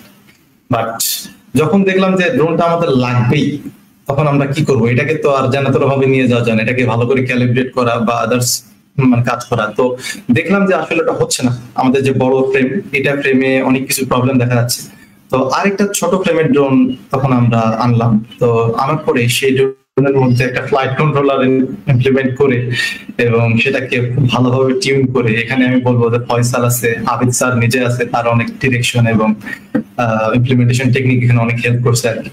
তো লাস্ট জাস্ট কয়েকদিন আগে আমরা আমাদের ড্রোনটা প্রিপেয়ার করি এবং এটা এত স্টেবল হয়েছিল যে আমি কি বলবো, মানে এত স্টেবিলিটি আমি কল্পনা করিনি। আমি ভাবলাম হয়তো বা এটা অত ভালো কাজ করবে না, বাট পারফেক্টলি এটা ফাংশন করছে। তো আমরা মূলত ড্রোন নিয়ে কাজ করে থাকি, ড্রোন নিয়ে আমাদের সামনে কিছু কাজ আমাদের করার চিন্তা ভাবনা আছে। তো আমরা নতুন যারা আছে তাদেরকে, যারা ইন্টারেস্টেড, অলরেডি আমাদের রিক্রুটমেন্ট পোস্ট গিয়েছে, যারা অ্যাপ্লাই করছে, যারা সিলেক্টেড হবে, আমরা অলরেডি ইনভাইটেশন লিংক মানে করেছি তাদেরকে, ইন্টারভিউর জন্য তাদেরকে মেইল করা হয়ে গেছে। তো সামনে শুক্রবারে ইন্টারভিউ আছে। তো যারা ইন্টারেস্টেড তারা আসলে তাদের জন্য এটা একটা ভালো জায়গা ড্রোন নিয়ে কাজ করার জন্য। তো আমি যদি সিএম এর কাছে একটু ব্যাক চাই যে গত 2025 ইউআরসি বলি এআরসি বলি দুই জায়গায় পার্টিসিপেট করছে। তো এই যে পার্টিসিপেশন করা একটা তো হলো কম্পিটিশনের বাইরে আরো অনেক মজার ঘটনা ঘটে, রাইট? তো ফ্রেন্ডরা থাকে, তারপর সিনিয়ররা জুনিয়ররা সবার সাথে অনেক রিলেশন করতো। তো এরকম এক দুইটা যদি মজার গল্প বা মজার কিছু করছে এরকম কোনো সিনারিও যদি সবার সাথে শেয়ার। কম্পিটিশনে তো আসলে ব্যাপারটা কি যে কম্পিটিশন হওয়া পর্যন্ত আসলে কোনো শান্তি নাই। সবাই অনেকেই ভার্সিটি অনেকেই আছে বা আমাদেরকে বাইরে থেকে যারা দেখে তারা শুধুমাত্র কি দেখে, আমরা ফেসবুকে হয়তো বা একটু ছবি টবি আপলোড করতেছি, ইনস্টাগ্রামে ছবি টবি আপলোড করতেছি, ঘুরতেছি ফিরতেছি, কিন্তু ভাই আসলে ওইখানে কি হয় এটা অ্যাকচুয়ালি শুধুমাত্র আমরা জানি আর কি, আমরা এক্সপিরিয়েন্স করি যে আসলে কি হয় ওখানে। আমি যদি টোটাল একটা পুরোটাই যদি এটাকে ছোট করে বলি এইটুকুই মজার লাগবে আর কি, আই বিলিভ। তো ব্যাপার হচ্ছে যে আমরা ভার্সিটি থেকে বিকালের দিকে রওনা দিলাম, দেন হচ্ছে আমরা এয়ারপোর্টে গেছি। এয়ারপোর্টে যাওয়ার পরে আমাদের ফ্লাইট রাতের বেলা। তো আমাদের আসলে ওই যে যেহেতু আমরা অনেক ধরনের পার্টস নিয়ে যাই, এই ব্যাটারি হ্যান ত্যান হাবিজাবি, তো এগুলো ক্লিয়ার করতে আমাদের একটু সময় লেগে যায় আর কি। তো এগুলোর কারণে বেশ আগে যাও। তো এরপরে যখন আমরা ইউএসএ, আমরা যেখানে অ্যাকচুয়ালি কম্পিটিশন গ্রাউন্ড বলতেছি, আমরা হচ্ছে যেখানে অ্যাকচুয়ালি স্টে করি, যেখান থেকে আমরা নিজেদের রেডি করি, যেখান থেকে কম্পিটিশন গ্রাউন্ডে যাই, ওই পর্যন্ত যাইতে আমাদের মিনিমাম 30-35 ঘন্টা লাগে একটা না। আমরা এখান থেকে ফার্স্টে দুবাই যাই, দুবাই ট্রানজিট থাকে, এরপরে আমরা ইউএসএ যাই। ইউএসএ তে আমরা এবার গেছিলাম হচ্ছে টেক্সাসে। টেক্সাস থেকে আবার আরেকটা কানেক্টিং ফ্লাইটে যাই আমরা হচ্ছে সল্ট লেক সিটিতে। ওইখানে যাওয়ার পর ওইখানে আবার আমাদের প্রায় 5-6 ঘন্টার মতো বাই রোড ট্রাভেল করা লাগে। তো 5-6 ঘন্টা বাই রোড ট্রাভেল করে কতগুলা এয়ারপোর্ট ক্রস করলাম, মোটামুটি প্রায় 3টা ফ্লাইট, আবার একটা হচ্ছে বাই রোডে এত বড় জার্নি। এইটা কমপ্লিট করে তারপর আমরা হচ্ছে আমাদের হোটেল রুমে যা পৌঁছাই। মজার ব্যাপার, হোটেল রুমে পৌঁছানোর পর আমরা সবাই কি এক্সপেক্ট করতেছি, ওকে ফাইন আমরা রেস্ট নিব। তখন স্বয়ং আবিদ ভাই এসে আমাদেরকে বলে, সিয়াম তোকে আমি 1/2 ঘন্টা সময় দিলাম, তুই এখন আমার ওভার রেডি করবি না। সেটাই হয় ভাই, তুমি ঘুমাতে পারবে না, জিনিসটা এরকমই হয়। তো আমরা ওই সময় কি স্বাভাবিকভাবে খুব টায়ার্ড থাকবো, বাট ওইখানে আসলে টায়ার্ড থাকার ওই মোমেন্টে আসলে কোনো সুযোগ নাই। আমরা ওইখানে যাই আমাদের নাস্তা পানি করতে যতটুকু দেরি, বা আশেপাশে সারাউন্ডিং ধরেন 2-1টা যাচ্ছে ওই হোটেলের পিছনে বা সাইডে একটা ছবি টবি তুললাম, শেষ, ডান। ওই জায়গাতেই তোমার আপাতত শেষ। এরপরে হচ্ছে আমরা আনবক্সিং করি আমাদের প্রত্যেকটা জিনিসপত্র, কার জিনিস কোথায় যায় না যায় সবার লক থাকে এক্সেপ্ট মি। আমি একটা কাগজ কলমে লিখে নিয়ে সবার কাছে এক্সেল শিট আছে, ঠিক আছে, সবাই এক্সেল শিটে সব রেডি করে যায়। এইটা ওইটা মেকানিক্যালের কোনো লক কারো কাছে নাই, এটা আমার একটা খাতা কলমে লেখা আছে, কাগজটা আমি নিয়ে গেছিলাম, ওই কাগজ দেখে আমি বের করি। এখন পর্যন্ত জানে না সিয়াম তোমার যে তুমি কখনো এক্সেল ইউজ করো না, তোমারে বাঁচায় রাখি আমরা খালি। ভাই আমি তো জিনিসপত্র খুঁজে বাইর করে দিই, তাই না? আমার কাছে তো আছে। ওই ঘটনাটা বল যে একটা বক্সের মধ্যে কি আছে, তুই ঢাকায় বলতেছস। ও আচ্ছা, তো সিচুয়েশন এমন, আমরা তো ধরেন একটা বক্স নিয়ে যাই লাইক কার্টুন করে, ওইটাকে হচ্ছে বাবুল র্যাপ দিয়ে মোড়াই। আমাদের ভিতরে কি আছে এটা আসলে বাইরে থেকে বোঝা কঠিন। যেমন ওই বক্সে যদি তোরাবি ভাই দেখে বা স্যার নিজেও দেখে, সে জীবনে বলতে পারবে না ভিতরে কি আছে। তাই স্যার হচ্ছে একদিন রাতের বেলা আমরা হচ্ছে ওইদিনকে মানে প্যাক করে ব্যাক করবো আর কি, আমরা হচ্ছে ওখান থেকে লস অ্যাঞ্জেলসে যাবো। তো ওই সময় হচ্ছে আবিদ ভাই বলতে চাই এর ভিতর কি রাখছিস, আমি ওইটা নিয়ে বললাম যে দাঁড়ান, আমি কানের কাছে নিয়ে একটা ঝাঁকি দিলাম, ও স্যার এর ভিতর মাউন্ট আছে।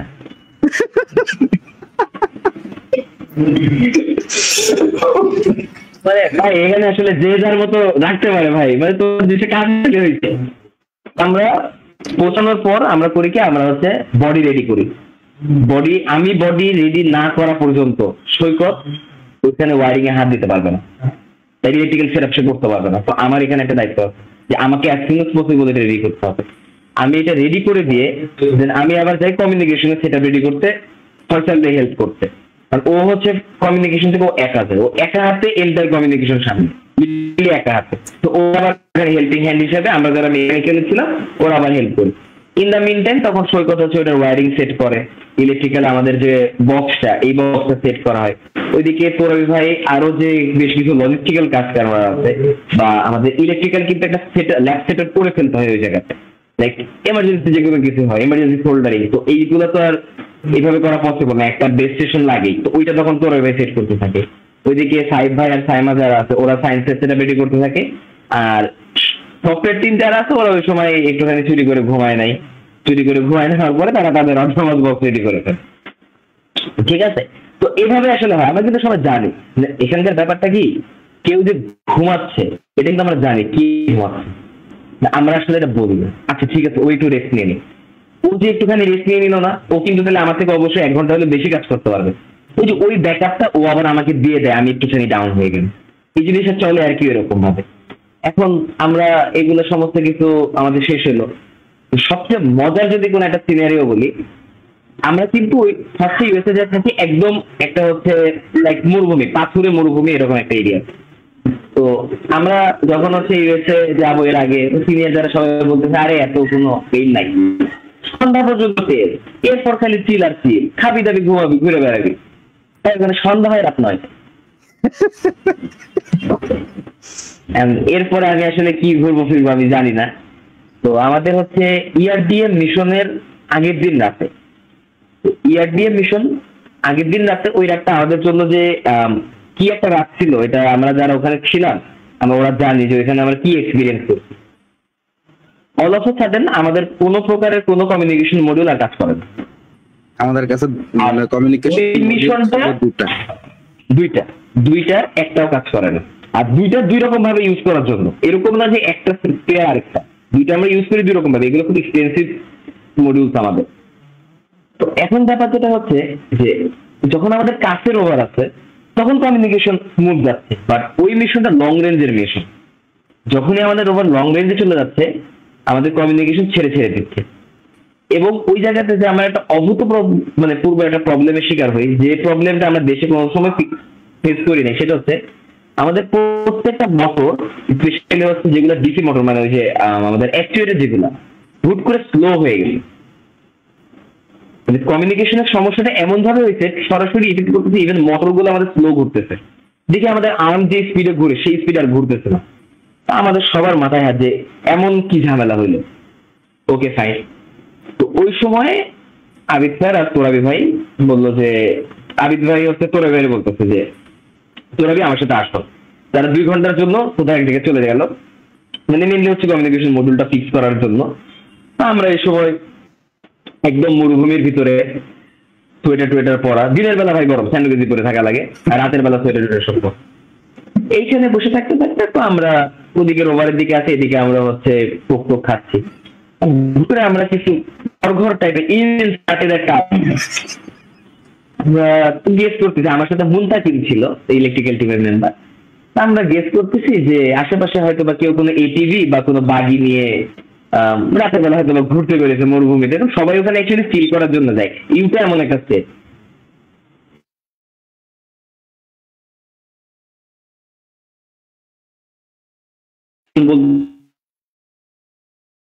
মাউন্টেন বাইক নিয়ে বেরোচ্ছে, ইভেন হেলিকপ্টার অপশনও আসছে, এইটাও হইতে পারে।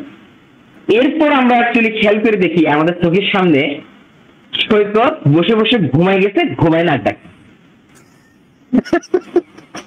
নাক ডাকার আওয়াজ অ্যাকচুয়ালি এরকম ছিল যে আমাদের মনে হইতেছে এরকম, মানে ভাই এই জিনিস কিন্তু আমাদের সামনে হইতেছে, জিনিসটা ফানি মনে হইতেছে, বাট ওই সময় মানে বুঝতেছে না আমাদের ব্রেনের অবস্থাটা কিরকম, যে আমাদের সামনে এগুলো হইতেছে বাট আমরা একটু ফিগার আউট করতে পারতেছি না যে কি হইতেছে। স্বাভাবিক চিন্তা ভাবনা কার ওই জায়গাটা ঠিক আছে, একটু আমি অ্যাড করি। তো আসলে রাত 9টায় সূর্য ডোবার কারণে যে সমস্যাটা হয়, আমাদের কাছে তো সব দিন মনে হয়। দিন মানে কি, আমরা কাজ করবো, আমাদের ব্রেন এভাবে কাজ করে, তো আমরা সারাদিন কাজ করি। কাজ করতে করতে আমরা মানে এমন পর্যায়ে চলে যাই, স্বাভাবিক আমাদের তো হিউম্যান বডি, তো রেস্ট প্রয়োজন আছে। এত দীর্ঘ সময় কাজ করার কারণে মাথা আর ওইভাবে ফাংশন করে না। আমি এত ক্লান্ত যে ওরা টেস্ট করতে গেছে, কারোর সাথে কথা বলতেছি না, আমার আশেপাশে কেউ নাই, আমি বসেই ঘুমাই গেছি। আমি বসেই ঘুমাই গেছি, আমি আর কোনো সেন্স নেই যে ঘুমাই গেছি। আর আমি নাক ডাকতেছি, এদিকে ওরা আমাকে ওই সময় পাইছে আর কি। আসলে মজার বিষয় হচ্ছে মানে বাংলাদেশে আমরা সন্ধ্যা 6টার মধ্যে যদি সন্ধ্যা নেমা যায় একজনও দাঁড়ায় থাকতে পারি না, বিছানার মধ্যে পড়ে যেতাম কিন্তু সিয়াম মনে আছে। কিন্তু ওখানে রাত 9টা পর্যন্ত কেমনে কেমনে স্টামিনা ছিল আমি জানি না। 9টার পর সময় মরে গেছে এটা আরেকটা বিষয়, কিন্তু 9টার আগ পর্যন্ত কেমনে জীবিত ছিল আল্লাহ বলছে। আমরা ওখানে আমরা কিন্তু দেশে থাকতে আমরা প্র্যাকটিস শুরু করি কখন? আমরা প্র্যাকটিস ইউজুয়ালি শুরু করতে করতে 11টা 11:30 এরকম বেজে যায় সকাল। এরপর আমরা এবার প্র্যাকটিস আমাদের সর্বোচ্চ কতক্ষণ? সন্ধ্যা আগ পর্যন্ত। আমাদের প্র্যাকটিস কি আছে? এটার ভিতরে আমাদের লাঞ্চ আছে, কেউ অন্য কাজ করতেছে, এই করতেছে ওই করতেছে, জিনিসটা কিন্তু এরকম। কিন্তু ওইখানকার সিনারিও টোটাল আলাদা। আমরা সব ঘুম থেকে উঠতাম সকাল 6টার সময়, 6টা থেকে 6:30-এর ভিতরে। উঠার পরে এইবার আমাদের 2-1 মেম্বার ব্রেকফাস্ট রেডি করতে একটুখানি হেল্প করতো, বাকিরা যা করতো কি ওইদিকে কমিউনিকেশন ড্যাশবোর্ড সেট আপ করতো। এর ভিতরে আরেক কয়েকজন যে আমরা ওখানে রোভার সেট করতাম, রোভার সেট করার পরে আমরা কয়েকজন খাওয়া দাওয়া করতে আসতাম ব্রেকফাস্ট, আর 2-3 জন ফিল্ডে থাকতো। আমরা খাওয়া দাওয়া করে ওদেরকে পাঠিয়ে দিতাম যে তোমরা যা এবার নাস্তা করো। এবার ওরা নাস্তা করে এবার আমাদের কাছে আসতো। এই যে এই পুরো ঘটনাটুক সর্বোচ্চ গেলে 7:30, মানে 1 ঘন্টার ভিতরে আমাদের নাস্তা, communication set up, rover set up সব ডাক। এই যে সকাল 7টা 7:30 থেকে আল্লাহর নামে শুরু হইলো এই জিনিস রাত 9টা পর্যন্ত আমরা ইউজুয়ালি চালাইতাম। কিন্তু যখন আমার কম্পিটিশনের আগের দিন রাত, লাইক পরীক্ষার আগের দিন রাত, তো আমরা পরীক্ষার আগের দিন রাত মানে ওই রাতে আমাদের কোনো ঘুম নেই। আমাদের পরের দিন সকালে 8:30টার দিকে যাইতে হবে কম্পিটিশন গ্রাউন্ডে। আমরা এরকম আছে ভোর 4টা পর্যন্ত আমরা ফিল্ডে, সেটা ঘুমানো প্রিপারেশন পরে কথা, আমরা ফিল্ডে ভোর 4টা পর্যন্ত। তো 4টা পর্যন্ত ফিল্ডে থাকার পর ওগুলা সব আবার রুমে নিয়ে আসা। ভাই ওই এরিয়াটা এমন একটা এরিয়া, আপনারা মাউন্টেন লাইন দেখতে পাবেন লিটারালি, ঠিক আছে? এরকম একটা এরিয়া, র্যাটেল স্নেকের আওয়াজ পাইতেছি ভাই, ওটার ভিতরে আমরা হচ্ছে জায়গাটা এরকম। এরপরে আমরা 5টার দিকে ঘুমাইতে গেলাম। ওই সময় কি ভাই ঘুম হয়? আমার সকাল 6টার সময় উঠতে হবে। আর কম্পিটিশন গ্রাউন্ডে, কম্পিটিশনের গ্রাউন্ড ওইখান থেকে অলমোস্ট 2 থেকে 2.5 ঘন্টা দূরে। তো আমরা যেটা করতাম, আমরা গাড়িতে উঠে কেউ কারোর সাথে কোনো কথা নাই, আমাদের গাড়ির পিছনে হচ্ছে রোভারটা সেট আপ করার একটা জায়গা ছিল, রোভারটা রাখা। তো আমি করতাম কি, আমি হচ্ছে রোভারের নিচে ঢুকে যেতাম একদম ফ্ল্যাট ভাবে, আমার 2 পা দিয়ে 2 চাকা, 2 হাত দিয়ে 2 চাকা, এই যে রোভারটাকে আমি এইভাবে ধরে রাখতাম। ভাই রাস্তা কিন্তু একদম পুরো আপহিল ডাউনহিল এরকম মিরার, এরকম ভাবে ধরে রাখতাম। আমার পাশে থাকতো হচ্ছে ওয়েল্ডার হচ্ছে আর্ম ধরে রাখতো, বাঞ্জির অব্দি পেছনে থাকতো, ও আবার ওই আর্ম ধরে রাখতো। এই যে আমি নিচে কিন্তু ফ্লাইট ভাবে ঘুমাইতেছি, ওভাবে বসে ঘুমাইতেছি। আর যারা যারা যেখানে যা বসে আছে সবাই ঘুম। শৌখিন ভাই অথবা আফিনের কোলের ভিতর থাকতে হচ্ছে অটোনোমাস বক্স, ওগুলো কোলের ভিতর নিয়ে ঘুম। এইবার আমরা হচ্ছে ওই কম্পিটিশন গ্রাউন্ডে যাইতাম, যাওয়ার পরে 2-2.5 ঘন্টার একটা ঘুম হইতো সুন্দর। এবার নামার পরে ওইখানে আবার আমাদের সেট আপ করা। আমরা ফার্স্ট টাইম এবার হচ্ছে কম্পিটিশন গ্রাউন্ডে গেলাম। আমাদের ভিতর শুধুমাত্র এক্সপিরিয়েন্স মেম্বার ছিল ফয়সাল, যে 24 সালে হচ্ছে ইউএফসি কেমন কি হয়, ওইখানে কি হয় না হয়, খায় না মাথায় দেয়, ওগুলো জানে। আর আবিদ স্যার তো সে তো জানে। তো এই টিমটা আমরা এই সময় হুট করে যে ওই জায়গাতে ইনস্ট্যান্ট কিছু ডিসিশন মেক করা, এগুলো কিভাবে কি নিছি ভাই আমরা এগুলো আসলে কেউ জানি না। তো ওই বাইরে থেকে দেখলে মনে হয় যে আমরা ঘুরতেছি, ফিরতেছি, মজা করতেছি, ফান করতেছি, ভাই বাস্তবে আসলে কিছু না। আমরা এখন আমাদের মনে আছে যেদিনকে আমাদের লাস্ট কম্পিটিশন হলো, ইআরডিএম মিশন যখন হইলো, ইআরডিএম মিশন যখন শেষ, আমরা গাড়িতে লিটারালি সবাই কান্না করছি, কেউ কারোর সাথে কোনো কথা নাই, একটা সিঙ্গেল কথা কেউ বলা নাই। কম্পিটিশন শেষ, আমাদের 5 মিনিট লাগছে ফুল সেট আপ আমাদের প্যাক আপ করতে, লিটারালি 5 মিনিট। কেউ কাউকে বলেও নাই ওইটা নিয়ে আসো, এইটা নিয়ে আসো, ওইটা করো। 5 মিনিটের ভিতরে আমাদের গাড়িতে সব লোড করা শেষ, আমরা গাড়িতে উঠে পড়ছি। তখন হচ্ছে আবিদ স্যার আমাদেরকে বললো, অবশ্য আমাদের সাথে যে হচ্ছে আলী আঙ্কেল নামে একজন থাকে, উনি প্রত্যেক বছর আমাদের টেক কেয়ার করে, is a very generous person. তো উনি আমাদেরকে বলতেছে যে কোথাও ঘুরতে যাই। তাই আমরা কেউ ঘুরতে যাবো না, কোথাও যাবো না, আমরা জাস্ট হোটেলে ব্যাক করতে যাই। আমাদের কথা এটা, আমরা হোটেলে যাবো, আমরা অন্য কোথাও যাবো। আমরা ওখানে ব্যাক করলাম, ব্যাক করার পরে লাঞ্চ করলাম, করার পরে আবার ওখানে রেজাল্ট দিতে যাওয়া লাগবে। আমরা পুরো রাস্তা শুধু কাঁদছি যে আমরা যে এক্সপেকটেশন নিয়ে গেছিলাম আমাদের রেজাল্ট সেই এক্সপেক্টে আমরা ওইরকম পারফর্ম করতে পারি, বাট আমরা তো আসলে বুঝতেছি না ভাই আমাদের রেজাল্ট ভালো হয়েছে। আমাদের মন খারাপ যে আমাদের টার্গেট আরো বড় ছিল, তো এটা যে আমরা মন খারাপ করেছি, বাট ভিতর ভিতর যে ওইটার টার্গেটের কারণে যে আমরা আগাই গেছি অনেকখানি, এটা আমরা আর কেউই ফিল করতেছি না সারপ্রাইজিংলি। তা আমার সবার মন খারাপ। সৈকত তো সম্পূর্ণ কান্না করে দিয়েছিল স্টেশনের ভিতরে, আমি ভেড়া করে মনে হয় কাঁদছি, তোরাই ভাই আমার ধরেছিল, তারপরে হচ্ছে সাইমা ছিল, আফিন ছিল। আমরা এদেরকে কেউ জীবনে এক ফোঁটা চোখে পানি ফেলতে দেখা নাকি, এই ধরনের পার্সন আমরা। কত কিছু হয়েছে, বাট ওই জায়গাতে আমার চোখ দিয়ে পানি বেরিয়ে গেছে। তো যাই হোক, এরপর আমাদের তো ভাই রেজাল্ট দিল, ব্রেন সায়েন্স টিম অ্যাওয়ার্ড পাইলাম আমরা। সাইদ ভাই, সাইমা অসাধারণ কাজ করছে। ওদের প্রেজেন্টেশনটা আসলে অনেক কিছু ওই জায়গাতে ম্যাটার করছিল। এই এদের প্রেজেন্টেশন নিয়েও আমাদের ভিতরে দিয়েছিল, আজ ওদেরকে বলছে যে looks like you guys are well prepared. Somehow আমরা শুনতে পাইছি নট ওয়েল প্রিপেয়ার্ড, আমাদের তো মাথায় আছে, বাট আমরা ওদেরকে বুঝতে দিতেছি না যে আমরা এটা ফিরে ফেলছি। ঠিক আছে, আমরা বলছি ওকে ওকে হয়েছে হয়েছে, সমস্যা নেই সমস্যা নাই। পরে জিনিসটা রিভিল হলো যে না, ওকে ফাইন, আমাদের তো কথা এরকম হয়েছিল। এই যে এটা গেল আমাদের কম্পিটিশনটা বেসিক্যালি শেষ হওয়ার পরে, তখন আমরা চিন্তা করি আচ্ছা ঠিক আছে, এইবার আমরা ঘুরবো, এইটা করব, ওইটা করব, এই অ্যাডভেঞ্চার, হ্যান ত্যান হাবি যাবি, তখন আমরা প্ল্যান করি। কম্পিটিশন শেষ হওয়ার আগে আমরা দেশে যে পরিমাণ প্যারা নিয়ে থাকি না, তার থেকে 5 or 6 times মোর প্যারা নিয়ে আমরা ওই জায়গাটাতে তখন এক একজন মাঝে মাঝে এক একজনের সাথে অনেক সময় বেশ হটটক হয়ে যায়। বাট এই যে ওটা কম্পিটিশন গ্রাউন্ড ভাই, ওখানে কিছু করার নাই। একজনের সাথে হয়ে গেলেও কিছুক্ষণ পরে দেখবো যে ওই দুজন আবার একসাথে বসে আছে। এইটাই হচ্ছে টিম কেমিস্ট্রি। এই জিনিস যদি আমাদের ভিতরে এরকম না থাকতো, আজকে হয়তো বা আমরা এরকম এই জিনিসগুলো করতে পারতাম। এত মজার মজার আমাদের এক্সপিরিয়েন্সও হইতো না, এত ফানি ফানি ব্যাপারও আমাদের ঘটতো না। এটাই হচ্ছে মজা। তবে হ্যাঁ, কম্পিটিশন পর্যন্ত ভাই জীবনে যথেষ্ট প্যারা যায়। কম্পিটিশন গ্রাউন্ডে বারবার মনে হয় হ্যাঁ এইটা করতে আমি ইউএসএতে আসছি, এই কাজ করতে মানুষ আছে, লোক করে এইসব কাজ, লিটারালি এগুলো মনে হয়। কিন্তু আমাদের চ্যালেঞ্জটা এই যে এটা যে ভালো লাগে, রোবোটিক্স যে আমাদের ভালো লাগে, আমরা যে রোভার ইঞ্জিনিয়ার যারা আছি, এই জিনিসটা বিল্ড করতে যে আমাদের ভালো লাগে, ওইখানে যে একটা কমিউনিটি আছে, সবাই খুবই জেনারেস ওখানে। আমরা একজন একটা টিমের মানুষজনের সাথে কথাবার্তা বলি, ওরা জিজ্ঞেস করে ভাই তোমরা এটা কেমনে কি করতো, আমরা জিজ্ঞেস করি কেমনে কি হয়েছে না হয়েছে। এই যে এই জিনিসটা, এই রোভার ইঞ্জিনিয়ারদের কমিউনিটি আসলে এরকম। লাইক হচ্ছে যে লিনাক্স কমিউনিটি থাকে, রস কমিউনিটি থাকে, এই এন্টার রোভার ইঞ্জিনিয়ারদের এরকম একটা কমিউনিটি থাকে। এরা বছরে একবার দেখা সাক্ষাৎ হয় এদের, এখান থেকে একটা কমিউনিটি গ্রো হয়ে যায়। এই যে এখান থেকেই মেলামেশা, কথাবার্তা, plan sharing, idea sharing, problem solving, এই যে একটা কমিউনিটি দাঁড়ায় যায়। এরকম মজার একটা জিনিস। কিন্তু ভাই বাইরে থেকে যারা মনে করে আমরা শুধু ফিল করি ইউএসএতে, এটা ভুল কথা। আমরা এখানে অনেক কষ্ট করি। বুঝতে পারছি। তো আমি যদি আরেকটা কোয়েশ্চেন করি সংক্ষেপে, আমি একটা জিনিস লক্ষ্য করছি আর কি, ওখানে যারাই যায় আমেরিকাতে তারা সবাই মানে একটা জিনিস কমন সবার ভিতর, যে আকাশের ছবি তুলে ওইটা দিয়ে দেওয়া। আকাশের ব্যাপারটা কি, আমাদের দেশের আসলে পলিউশনটা যেরকম আর কি, তো পলিউশনের কারণে আসলে আমরা বৃষ্টির পরে ছাড়া ক্লিয়ার আকাশ ওরকম দেখতে পাই না। বাট ওইখানে যাওয়ার পর যে ব্যাপারটা ভাই, ওইখানে আমার ফোনে মনে হয় আমার থেকে বেশি আকাশের ছবি আছে।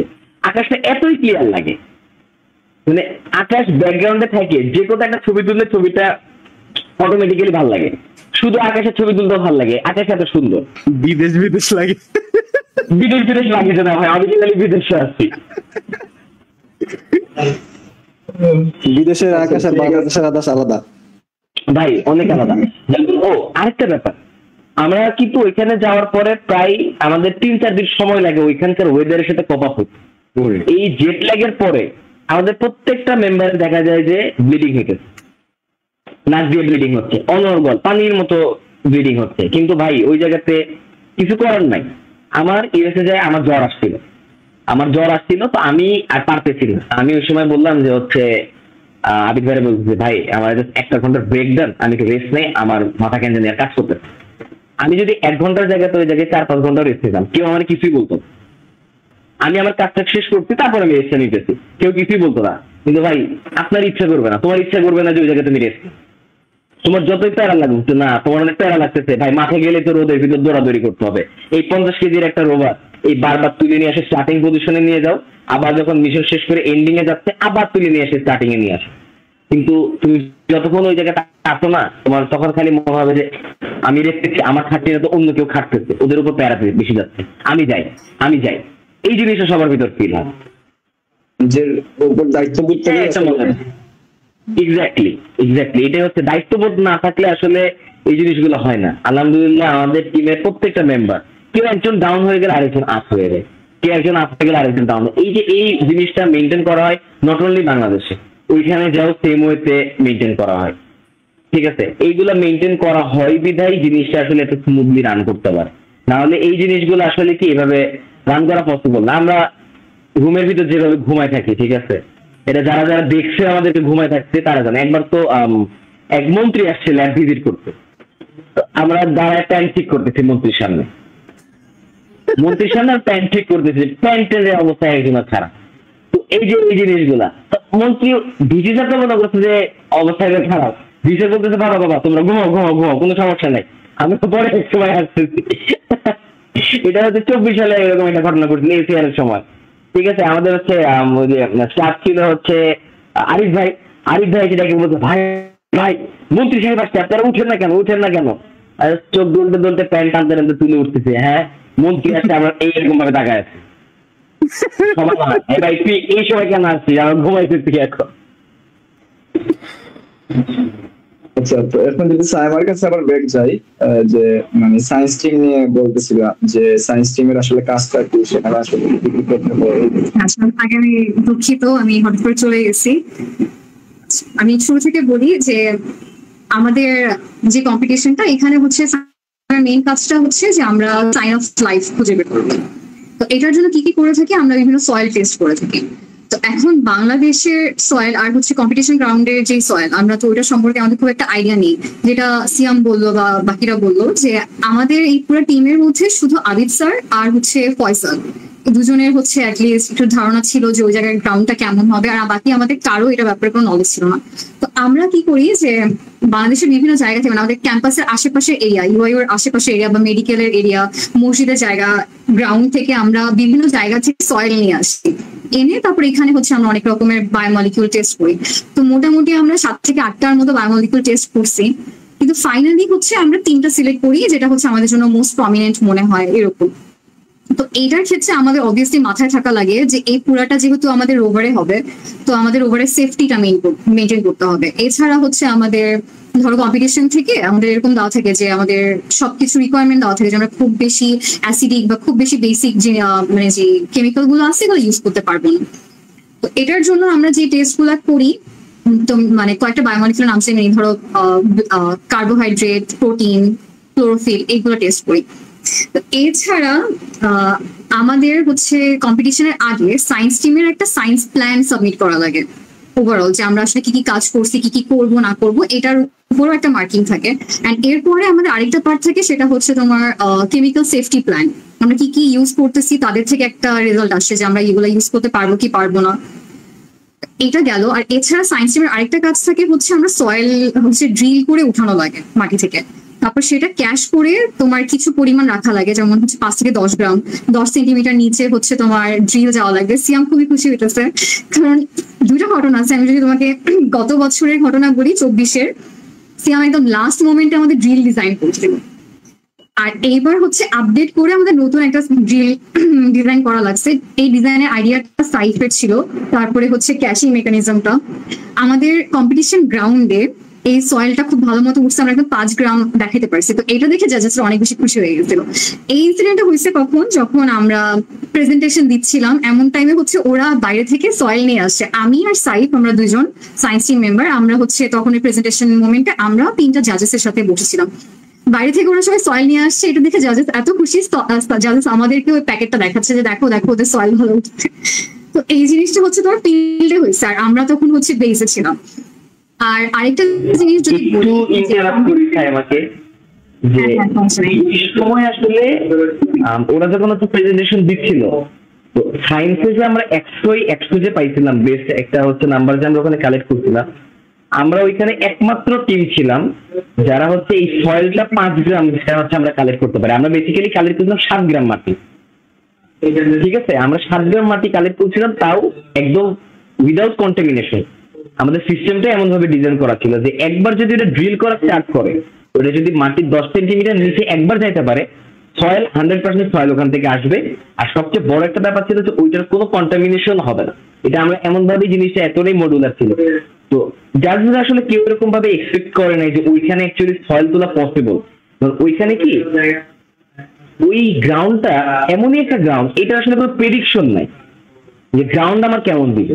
আমরা তো দেশে টেস্ট করতেছি লাইক নর্মাল বালির উপরে নাই মাটির উপরে, ভাই ওই জায়গাতে পাথর বালি মাটি সব মিক্স করা একটা জায়গা, এমনই একটা রাস্তা আছে। আমরাও একটুখানি চ্যালেঞ্জের ভিতর ছিলাম যে আমরা পারবো কিনা। আমরা এবার তখন সয়েলটা কালেক্ট করার পরে ওখানে সয়েল জমা দিলাম, আমার একটু টেনশন হয়েছে ভাই 5 গ্রাম মাটি আপু উঠছে কিনা। হুট করে দেখি যে না, আমরা 7 গ্রাম মাটি তুলতে পারছি। ভাই এইটা যে কি ভালো লাগছে ওই সময়টাতে যে 7 গ্রাম মাটি আমরা তুলতে পারছি।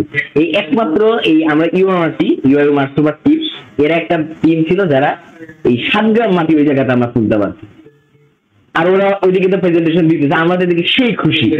এদিকে জাজরা আবার ওই ফলটা ওদেরকে দেখাইছে যে এটা ওদেরকে একটা চরম বুস্ট দিচ্ছে যে না এদিকটা ডান। তো ওরা এবার হচ্ছে সুন্দর মতো প্রেজেন্টেশন দিলেই জাস্ট হয়ে যাবে যে বিষয়টা, এরকম আর কি। ওই মোমেন্টটা খুবই জোস একটা মোমেন্ট ছিল। কন্টিনিউ। হ্যাঁ, তো জাজেস আমাদেরকে ওই টাইমে ওই তোমার সয়েলটা দেখে বলতেছিল যে এর আগে মানে এই কম্পিটিশনের মধ্যে কেউ হচ্ছে তোমার ওই এতগুলো সয়েল কালেক্ট করতে পারে না। মানে আমাদের সায়েন্স কম্পিটিশনটা ছিল হচ্ছে তোমার সেকেন্ড দিন, ওই দিন হচ্ছে যে ইউনিভার্সিটি, আমি যদি একটু বলি, এখন পর্যন্ত ইউনিভার্সিটির ওভার চ্যালেঞ্জার যতগুলো কম্পিটিশন হয়েছে মানে এই সবগুলা মিলিয়ে এখন পর্যন্ত করতে পারে না এরকম কিছু? না বুঝি নাই, আরেকবার। আমি বলতেছি যে এই যে 7 গ্রাম যে এটা সয়েলটা কালেক্ট করা, সেই জিনিসটা ওইবারে মানে 2025-এর যে কম্পিটিশন হয়েছিল সেখানের সবগুলা টিম করতে পারে নাই, নাকি এর আগে থেকে যারা যে মানে ইউআরসি হচ্ছে সেই শুরু থেকে এখন পর্যন্ত কেউই পারে না কোনটা? আচ্ছা, বুঝতে পারছি। এরপরে কি হইতে না হয়তো ওইটা তো আসলে আমরা ওরকম ভাবে জানি না। এইবার যেটা ছিল 25 সালের যেটা ছিল, যেমন আমরা কিন্তু গত বছরও আমরা সয়েল কালেক্ট তুলতে পারছিলাম, গত বছরও আমরা সয়েল কালেক্ট করছিলাম। এই বছরে যেটা হয়েছে যে একদম উইদাউট কন্টামিনেশন, মানে স্মুথলি, যে আমাদের মনের ভিতরে এই বিলিফটা ছিল যে না সয়েল উঠবে, ওই জিনিসটা ওখানে হয়েছে। এখন 24-এ অন্যান্য টিম কি করতে পারে, এই কম্পিটিশনটা তোমার পুরাতন একটা কম্পিটিশন, তো ভালোভাবে আমরা এরকম একদমই বলতে পারি না যে কেউই করতে পারে না। বাট এতটুকু বলতে পারি যে this year you are the only team there, যে আমরা এই কাজে এতটা স্মুথলি আর কি ওই জায়গাটা উইদাউট কন্টামিনেশন। আমাদের মিশনটা 3 দিনে হচ্ছে তোমার কম্পিটিশনটা হয়, তো আমরা হচ্ছে সেকেন্ড দিন পারফর্ম করছি। তো এটা হচ্ছে যে সেকেন্ড দিনের মধ্যে, সেকেন্ড দিন আর ফার্স্ট দিন এর মধ্যে হচ্ছে আমরা হচ্ছে ফার্স্ট টিম ছিলাম যারা হচ্ছে সয়েল কালেক্ট করতে পারছি। এরকম না যে পুরা 2025-এ কেউ করতে পারে নাই, বাট টিল নাও হচ্ছে আমরা ফার্স্ট টিম ছিলাম। তো জাজেস তখনই অনেক বেশি খুশি হয়েছে। তো যেটা বলতেছিলাম, এই সয়েল কালেকশন গেল, আর সবচেয়ে বড় একটা ব্যাপার কি যে কম্পিটিশন গ্রাউন্ডে হচ্ছে কামনেসটা। আমরা সবাই যারা ছিলাম আমরা ওই টাইমে যথেষ্ট কামনেস রেখে কাজটা করছি। যেমন একটা সায়েন্স মিশনের একটা ঘটনা বলি, যে আমাদের হচ্ছে সায়েন্স মিশনের আগে একটা সায়েন্স ব্রিফিং হয় জাজেস থেকে, আমরা হচ্ছে একটা সায়েন্স ব্রিফিং নেই। তো আমি আর আমার টিমমেট সাইফ আমরা হচ্ছে যাদের সাথে কথা বলতেছিলাম। তো আমাদের হচ্ছে এবার খুব একটা উল্লেখ ছিল না কোথাওই যে আমাদের হচ্ছে তোমার রক ডিটেক্ট করা লাগবে। তো যখন আমাদের সায়েন্স প্ল্যানটা মানে মিশনটা আমাদের যখন ডিসক্রাইব করতেছিল, এমন টাইমে ফার্স্ট একটা পার্টে বললো যে আমাদের রক সিলেক্ট করা লাগবে, যে 3টা রক থাকবে, সেখান থেকে আমাদের একটা রক পিক করা লাগবে। তো এটা হচ্ছে আউট অফ নো ওয়্যার হঠাৎ করে চলে আসছে এই বছরের জন্য। এটা হচ্ছে আমাদের দুজনের একটা ভালো জিনিস যে আমরা এটা নিয়ে কোনো প্যানিক করি নাই, যে হঠাৎ করে নতুন একটা জিনিস চলে আসে যেটা সম্পর্কে আগে কখনো মানে এই বছরে তোমার রিকোয়ারমেন্টে ছিল না। তারপরে এই পার্টটা আমাদের অনেক ভালো গেছে, বিকজ হচ্ছে আমরা 2023-এ এটা নিয়ে রক নিয়ে খুব ভালো পড়াশোনা করছিলাম। তো আলটিমেটলি আমাদের রক ডিরেকশনটাও খুব ভালো গেল। তারপর হচ্ছে আমাদের সায়েন্স মডিউলটা অনেক ভালো কাজ করছে। তারপর আমরা যে প্রেজেন্টেশন দিচ্ছি সেটা, আর এছাড়া হচ্ছে আমাদের কোশ্চেন আনসার একটা সেশন থাকে জাজেসদের সাথে, তো সেই সবকিছুই অনেক ভালো গেছে আলটিমেটলি। তো জাজেসরা অ্যাকচুয়ালি আমাদের রেজাল্ট দেওয়ার আগে তাদের কথা বলে দিচ্ছে যে তারা আমাদের উপরে কতটা ইমপ্রেস। তো আমরা তখন থেকে অনেক বেশি পজিটিভ ছিলাম। তারপর যখন আমাদের সায়েন্স মিশন শেষ হলো, বাইরে থেকে ওদের সাথে যখন আমাদের দেখা হলো, তখন আমরা সবাই অনেক খুশি ছিলাম যে আমাদের সায়েন্স মিশনটা ভালো গেছে, তো আমরা ভালো কিছু এক্সপেক্ট করতে পারি। এন্ড থার্ড দিন হচ্ছে আমাদের ইয়ারডিএম ছিল। তো science best science team award URC এবং এআরসি দুইটাতে বেস্ট সায়েন্স টিম অ্যাওয়ার্ড, মানে এতদিন কাজ করার পরে বা এত একটা লং জার্নি বলে যদি সায়েন্সের সাথে সায়েন্স টিমের সাথে, তারপরে এই যে একটা অ্যাওয়ার্ড পাওয়া, এবং সেটা শুধু ইউআরসি তে না, ইউআরসি তারপরে এআরসি টানা 2বার, পর তো এই যে একটা অ্যাচিভমেন্ট, সেই অ্যাচিভমেন্ট পাওয়ার পরে আসলে অনুভূতিটা কি ছিল, আর সেটাতে আসলে টিমের যারা কাজ করছিল, কন্ট্রিবিউট করছিল, তাদের অনুভূতিটা কি ছিল?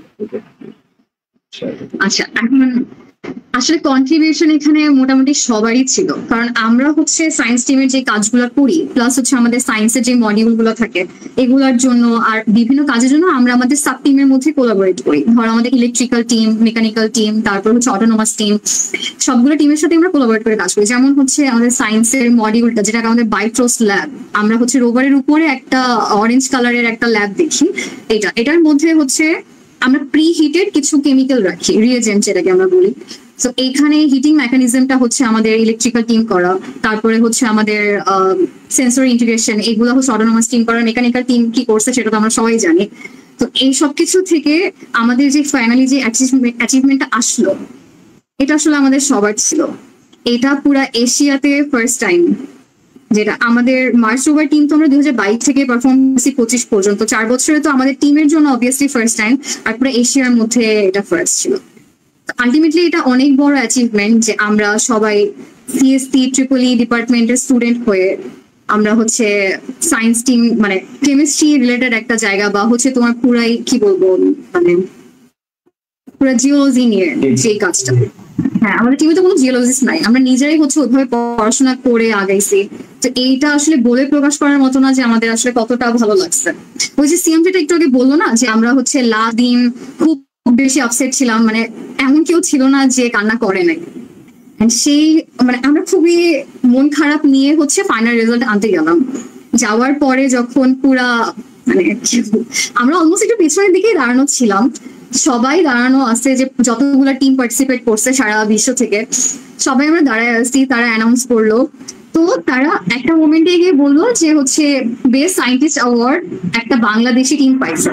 ফার্স্টে বাংলাদেশি টিমটা বলছে, যখন বাংলাদেশি টিম বলছে ইট ওয়াজ কাইন্ড অফ আমাদের জন্য ছিল যে না, আমরা তো অলরেডি একটা তাদের কাছ থেকে রিভিউ পাইছি যে আমাদের ভালো হয়েছে।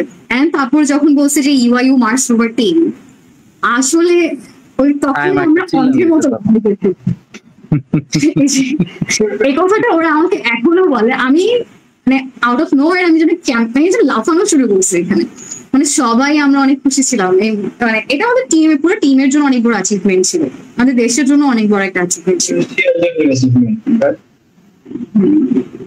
আচ্ছা, আমি যদি শৌখিনের কাছে ব্যাক করি, যে আমরা সফটওয়্যারে কাজ করতে গিয়ে দেখি অনেক জায়গায় এরর হয়, বাগ হয়, এবং সেটা ফিক্স করতে গিয়ে দেখি আমরা একদিন আমরা সেটার পিছনে থাকি বা সলভ হয় না, 2 দিন থাকি, 3 দিন থাকি, সলভ হয় না। তো এই ক্ষেত্রে দেখা যায় অনেকে আসলে হাল ছেড়ে দেয় বা মোটিভেশন ধরে রাখতে পারে না। এই ক্ষেত্রে সফটওয়্যারের অন্য সাইডেও যারা কাজ করে আসলে সেই মোটিভেশন ধরে রাখাটা অনেক বড় চ্যালেঞ্জ। এই যে একটা মোটিভেশন ধরে রাখা, এটা আসলে কিভাবে হয়েছিল, বা এই যারা আসলে মানে মোটিভেশন ধরে রাখতে পারে না বা যারা এই চ্যালেঞ্জ গুলো ফেস করে, তারা এই জিনিসটা কিভাবে ওভারকাম করবে, এই জিনিসগুলো একটু ব্রিফ করুন। আচ্ছা, সেটা হচ্ছে যে কোনো একটা নতুন কোনো ফিচার ইমপ্লিমেন্ট করার সময় বরাবরই হচ্ছে বাগ থাকে। তো এটাকে ভালো মতো ফিক্স করার জন্য আমাদের এখন আগে তো হচ্ছে আমরা বিভিন্ন স্ট্যাক ওভারফ্লো, বিভিন্ন ব্লগ ঘাটাঘাটি করতাম যে এটা কিভাবে করছে, ওইটা কিভাবে করছে, বা ইউটিউবে না থাকলে আরো ব্লগ ঘাটতাম, এরকম মানে এভাবে করেই জিনিসটা করা হয় আসলে। আর আরো যেটা করা হয় যে ট্রায়াল এন্ড এরর, ওই জিনিসটা লিখে আবার ট্রাই করি, হয় না, আবার ট্রাই করি, এভাবে ট্রায়াল এন্ড এররের মাধ্যমে আসলে ফিক্স করা হয়। তো এর মধ্যে যে মোটিভেশন, সেটা হইতেছে যে প্রবলেম সলভিং এর যে বিষয়টা, যারা হচ্ছে কম্পিটিটিভ প্রোগ্রামিং করে, সেম কেস কিন্তু তাদের ক্ষেত্রেও হয় যে এটা সলভ হচ্ছে না, দেখি আরো কিভাবে করা যায়। একবার সলভ হচ্ছে তো টাইমে মিলতেছে না, টাইমের কারণে সাবমিট হচ্ছে না। তো এরকম কম্পিটিটিভ প্রোগ্রাম তো তুমিও করো, সো তুমিও জানবা যে ক্যানসেটের যেহেতু সফটওয়্যার টিমে তুমি কাজ করো, যে কিভাবে এগুলা সলভ করা হয়। তো এই যে প্রবলেম সলভিং এর যে নেশা, যে প্যাশন, যে না আমাকে এটা যেহেতু ধরছি এটা আমি করতে হবে, সেটা যেভাবে হোক। তো এরকম ট্রায়াল এন্ড এরর যদি কারোর মধ্যে থাকে, যে এই প্যাশনটা যে না আমি এটা সলভ করবোই, তো এভাবেই আসলে মোটিভেশনটা ধরে রাখা লাগে। এটার কোনো এক্সট্রা আলাদা কোনো টেকনিক আমি বলবো না, যে এটা আসলে প্রবলেম সলভিং এর, হ্যাঁ, প্রবলেম সলভিং এর যে একটা প্যাশন, সেটার ভিতর থেকে আসলে এটা আসে। আসলে এটা আসলে নিজের ভিতর থেকে ফিল করতে হবে যে আমি একটা জায়গায় প্রবলেম ফেস করছি, এই জিনিসটা আমার সামহাউ সলভ করতে হবে, কিভাবে করতে হবে এটা আসলে জিনিসটা আসলে একটা চ্যালেঞ্জের মতো। আমার কাছে এটা গেমের মতো মনে হয়, যে গেমের নেক্সট লেভেল যেরকম হার্ড হয় তো সেরকম আর কি, কিভাবে আসলে এনজয় করতে হবে। তো থ্যাংক ইউ শৌখিনকে। আর আমি যদি তোরাবি ভাইয়ের কাছে ব্যাক করি, অনেকে দেখা যায় যে এই ধরনের ফিল্ডে যেমন রোবোটিক্স, এআই বা এই ধরনের ফিল্ডে আসলে আসতে গেলে অনেক ভয় পায় বা ভাবে যে আমি আসলে তো তেমন কিছু পারি না, আমাকে দিয়ে আসলে হবে না। সো বা যারা বিগিনার আছে তারা আসলে শুরু করতে ভয় পায়। তো এদের ক্ষেত্রে আসলে আপনার পরামর্শ কি থাকবে? যদি বলি যে রোবোটিক্স বা হচ্ছে ইলেকট্রনিক্স বা হচ্ছে ইঞ্জিনিয়ারিং এর যে প্রজেক্ট গুলো আছে এগুলো করতে অনেকে ভয় পায় বা এদিকে আসতে ভয় পায়। তো আমি যদি আমার কথাটা বলি যে আমি ইউআইইউ মার্সোভার টিমে জয়েন করার আগ পর্যন্ত আরডুইনোর প্রোগ্রাম লিখতে পারতাম না। আমি ইউআইইউ মার্সোভার টিমে জয়েন করছিলাম মিডিয়া টিম মেম্বার হিসেবে না, ঠিক না, ইন্টার্ন হিসেবে।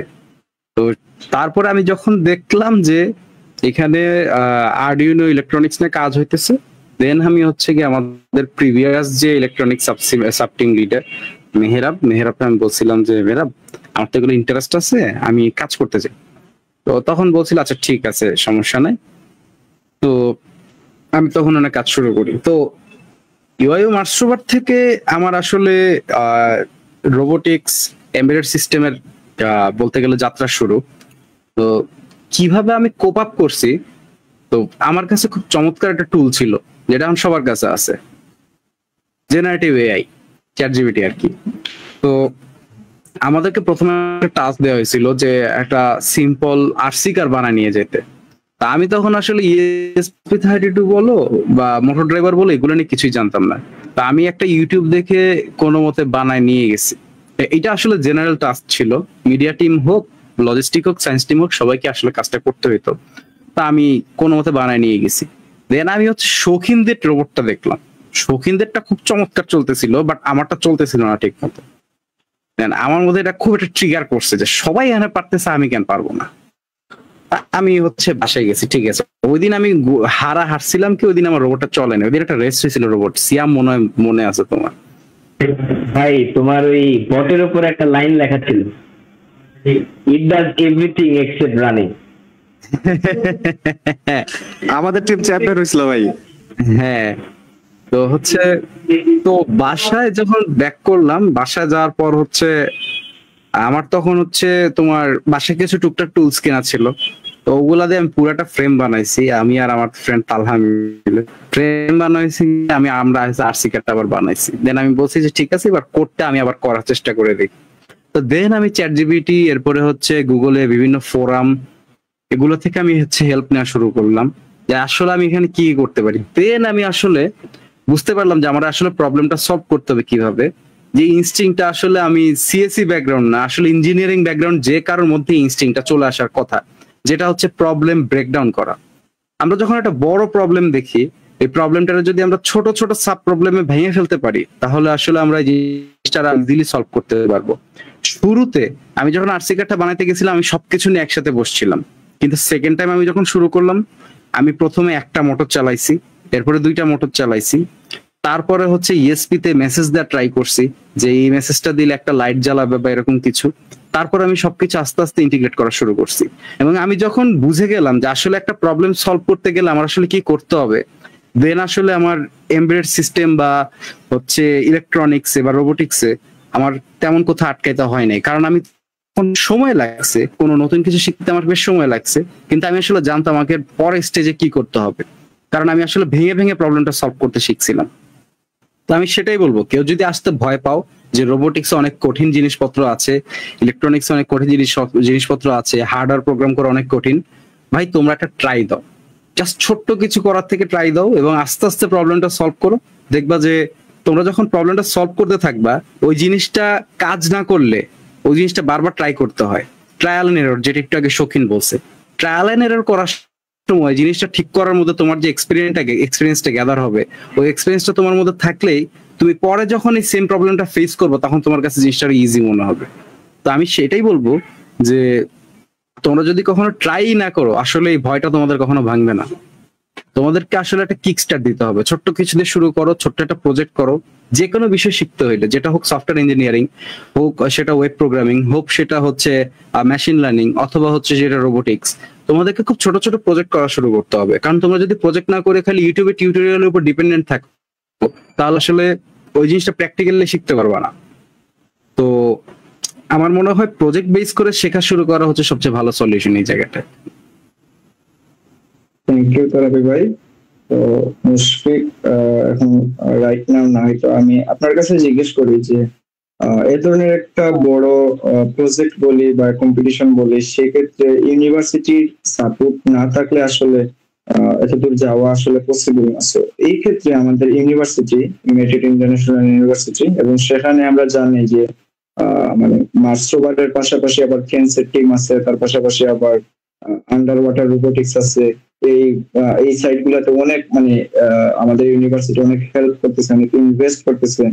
তো এই ক্ষেত্রে আসলে মানে ইউএমআরটি মানে ইউনিভার্সিটি মানে ইউআইইউ মার্স রোভার টিম আসলে ইউআইইউ থেকে কতটুকু হেল্প পাইছে, বা সেই ক্ষেত্রে আসলে ইউআইইউ এর অবদানটা যদি একটু সংক্ষেপে একটু যদি মুশফিক আছে। আমি যদি বলি এই স্পেসিফিক একটা ক্ষেত্রে যেখানে আসলে বাইরের ইউনিভার্সিটির কথা যদি বলি, বাইরের ইউনিভার্সিটি গুলা তারা মানে অনেক স্পন্সরশিপ পায়, মানে তাদের কাছে অনেক ইজি টু মানে অ্যাপ্রোচ করা সহজ হয় স্পন্সরদের কাছে, এবং তাদেরকে স্পন্সররা ট্রাস্ট করে তাদের ব্র্যান্ড ভ্যালুর কারণে। তো আমাদের জায়গা থেকে যদি আমরা দেখি, আমাদের দেশের স্পন্সরদের কথা বলি, আমরা অনেক স্পন্সরের কাছে গেছি, তারা তাদের রিপ্লাইটা এরকম ছিল, তোমরা তো প্রাইভেট ইউনিভার্সিটি, তোমাদের তো অনেক টাকা, আমরা তোমাদেরকে স্পন্সর কেন করবো? তো এরকম রিপ্লাই আমরা পাইছি, কিন্তু আসলে আমাদেরকে ট্রাস্ট করতে চায় না। একটা প্রবলেম, এই প্রবলেমটা আমরা এশিয়ানরা সব থেকে বেশি ফেস করি, আমেরিকান ওয়ার্ল্ডে বা ইউরোপ, আমাদেরকে একটা ট্রাস্ট ইস্যু আছে আমাদেরকে। তো এই সমস্যা থেকে, এই জায়গা থেকে আমাদের ইউনিভার্সিটি আমাদেরকে এ টু জেড, আমাদের রোভার ডেভেলপমেন্ট, আমাদের ইউএসএ তে যাওয়া, থাকা, খাওয়া, টোটাল কস্ট আমাদের ইউনিভার্সিটি বেয়ার করতেছে। এটা অনেক বিশাল একটা অ্যামাউন্ট। এক একটা স্টুডেন্টের আমি যদি এভারেজ হিসাব করি, প্রায় 8 থেকে 9 লাখ টাকার মতো একটা স্টুডেন্টের পিছনে খরচ হচ্ছে এই জায়গাতে আমরা যারা কাজ করি। তো আমি মনে করি যে এই সাপোর্টটা অনেক ইম্পর্টেন্ট। এরকম কোন একটা কিছু ডেভেলপ করতে গেলে, কোনো আউটকাম চাইলে এরকম ইনভেস্টমেন্টও করার প্রয়োজন আছে। তো অনেক ইউনিভার্সিটি আছে বাংলাদেশে, যেমন প্রথম সারির ইউনিভার্সিটি, ইঞ্জিনিয়ারিং ইউনিভার্সিটি গুলো যদি বলি, পাবলিক বিশ্ববিদ্যালয় আছে, বুয়েট, কুয়েট, রুয়েট, চুয়েট। তো তারা সেখানে কি ট্যালেন্টেড স্টুডেন্ট নাই? অবশ্যই আছে, যথেষ্ট ট্যালেন্টেড স্টুডেন্ট সেখানে আছে, তারা অনেক বেশি ট্যালেন্টেড, কিন্তু তারা এই ধরনের কিছু করতে পারতেছে না কেন? এই সমস্যাগুলোর কারণে। তাদের এই পরিমাণ সাপোর্ট, তাদের ফিনান্সিয়াল সাপোর্ট তারা পাচ্ছে না, তাদের বাজেট তাদের কাছে আসতে সমস্যা হয়। আর আমাদের তো তেমন কিছু করা লাগে, আমাদের ইউনিভার্সিটি অথরিটি আমাদের উপর যথেষ্ট ট্রাস্ট করে। আমরা যেভাবে ডেভেলপ করতে চাই, যেভাবে করতে চাই, আমরা আমাদের কথা বলি, মেন্টরকে অ্যাপ্রোচ করলে আমাদেরকে বাজেট দিয়ে দেয় বা আদার্স ফ্যাসিলিটি দিয়ে দেয়। বলতে গেলে আমরা রাতে এখানে থাকি, খাই, ঘুমাই। তো এরকম অ্যাক্সেস তো সব জায়গায় পাওয়া পসিবল। তো এই এন্ড থেকে ইউনিভার্সিটি অনেক বেশি জেনারেস। এই পার্টিকুলার সেক্টরে আমি বলবো যে ইউআইইউ যেটা করেছে বা করতেছে, এটা আসলে এইরকম আউটকামের জন্য এটা অনেক বেশি ইম্পর্টেন্ট। আর আমরা আশা করি যে ভবিষ্যতে ইউআইইউ আমাদের কিভাবে সাপোর্ট দিয়ে যাবে এরকম আরো নতুন নতুন ইনোভেশন এবং নতুন কিছু আনার জন্য। এখানে একটা কথা না বললেই না আসলে, যেটা হচ্ছে বাংলাদেশের কর্পোরেট যে সেক্টরগুলো আছে, তারা আসলে কোনোভাবে আসলে এইসব প্রজেক্টের প্রতি সাপোর্টিভ না। কারণ হচ্ছে তারা এখান থেকে আসলে কোনো ফাইন্যান্সিয়াল আউটকাম দেখে না। কারণ একটা বিষয় কি, যে এখানে কথাবার্তা আসলে অনেক দূর পর্যন্ত চলে যায়। যেমন অনেকে বলে যে বুয়েট, কুয়েট, রুয়েট, চুয়েট থেকে মেধাবীরা বের হচ্ছে না কেন, এরা আসলে করতেছে এটা কি? এখান থেকে যারা বের হচ্ছে আসলে কেউ দেশে থাকতেছে না, কারণ তাদের এখানে কোনো কাজ করার সুযোগই নেই। এখন বাইরে চলে যাচ্ছে, ঠিক আছে, মানলাম। বাংলাদেশে আসলে কর্পোরেট যে ইন্ডাস্ট্রিটা, ওরা পুরোপুরি ডিপেন্ড করে যাচ্ছে, দেখা যাচ্ছে হচ্ছে গিয়ে আরএনজি সেক্টরের উপর অথবা অন্য কোনো সেক্টরের উপর। সেটা ঠিক আছে, কিন্তু পরবর্তীতে আমরা যে এখন একটা নতুন একটা রিভলিউশনের মধ্যে যাচ্ছি, যে আর্টিফিশিয়াল ইন্টেলিজেন্সের রিভলিউশনটা, সেখানে হচ্ছে দেখা যায় যে বাংলাদেশের কোনো কোম্পানির কাছে গিয়ে যদি আমি সাপোর্টটা চাই যে আমার এই প্রজেক্টে এই পরিমাণ ফান্ডিং লাগবে, খুব বেশি কোম্পানি নাই কিন্তু আমাকে হচ্ছে এখানে ফান্ড করবে বা কোন রকম হেল্প করবে।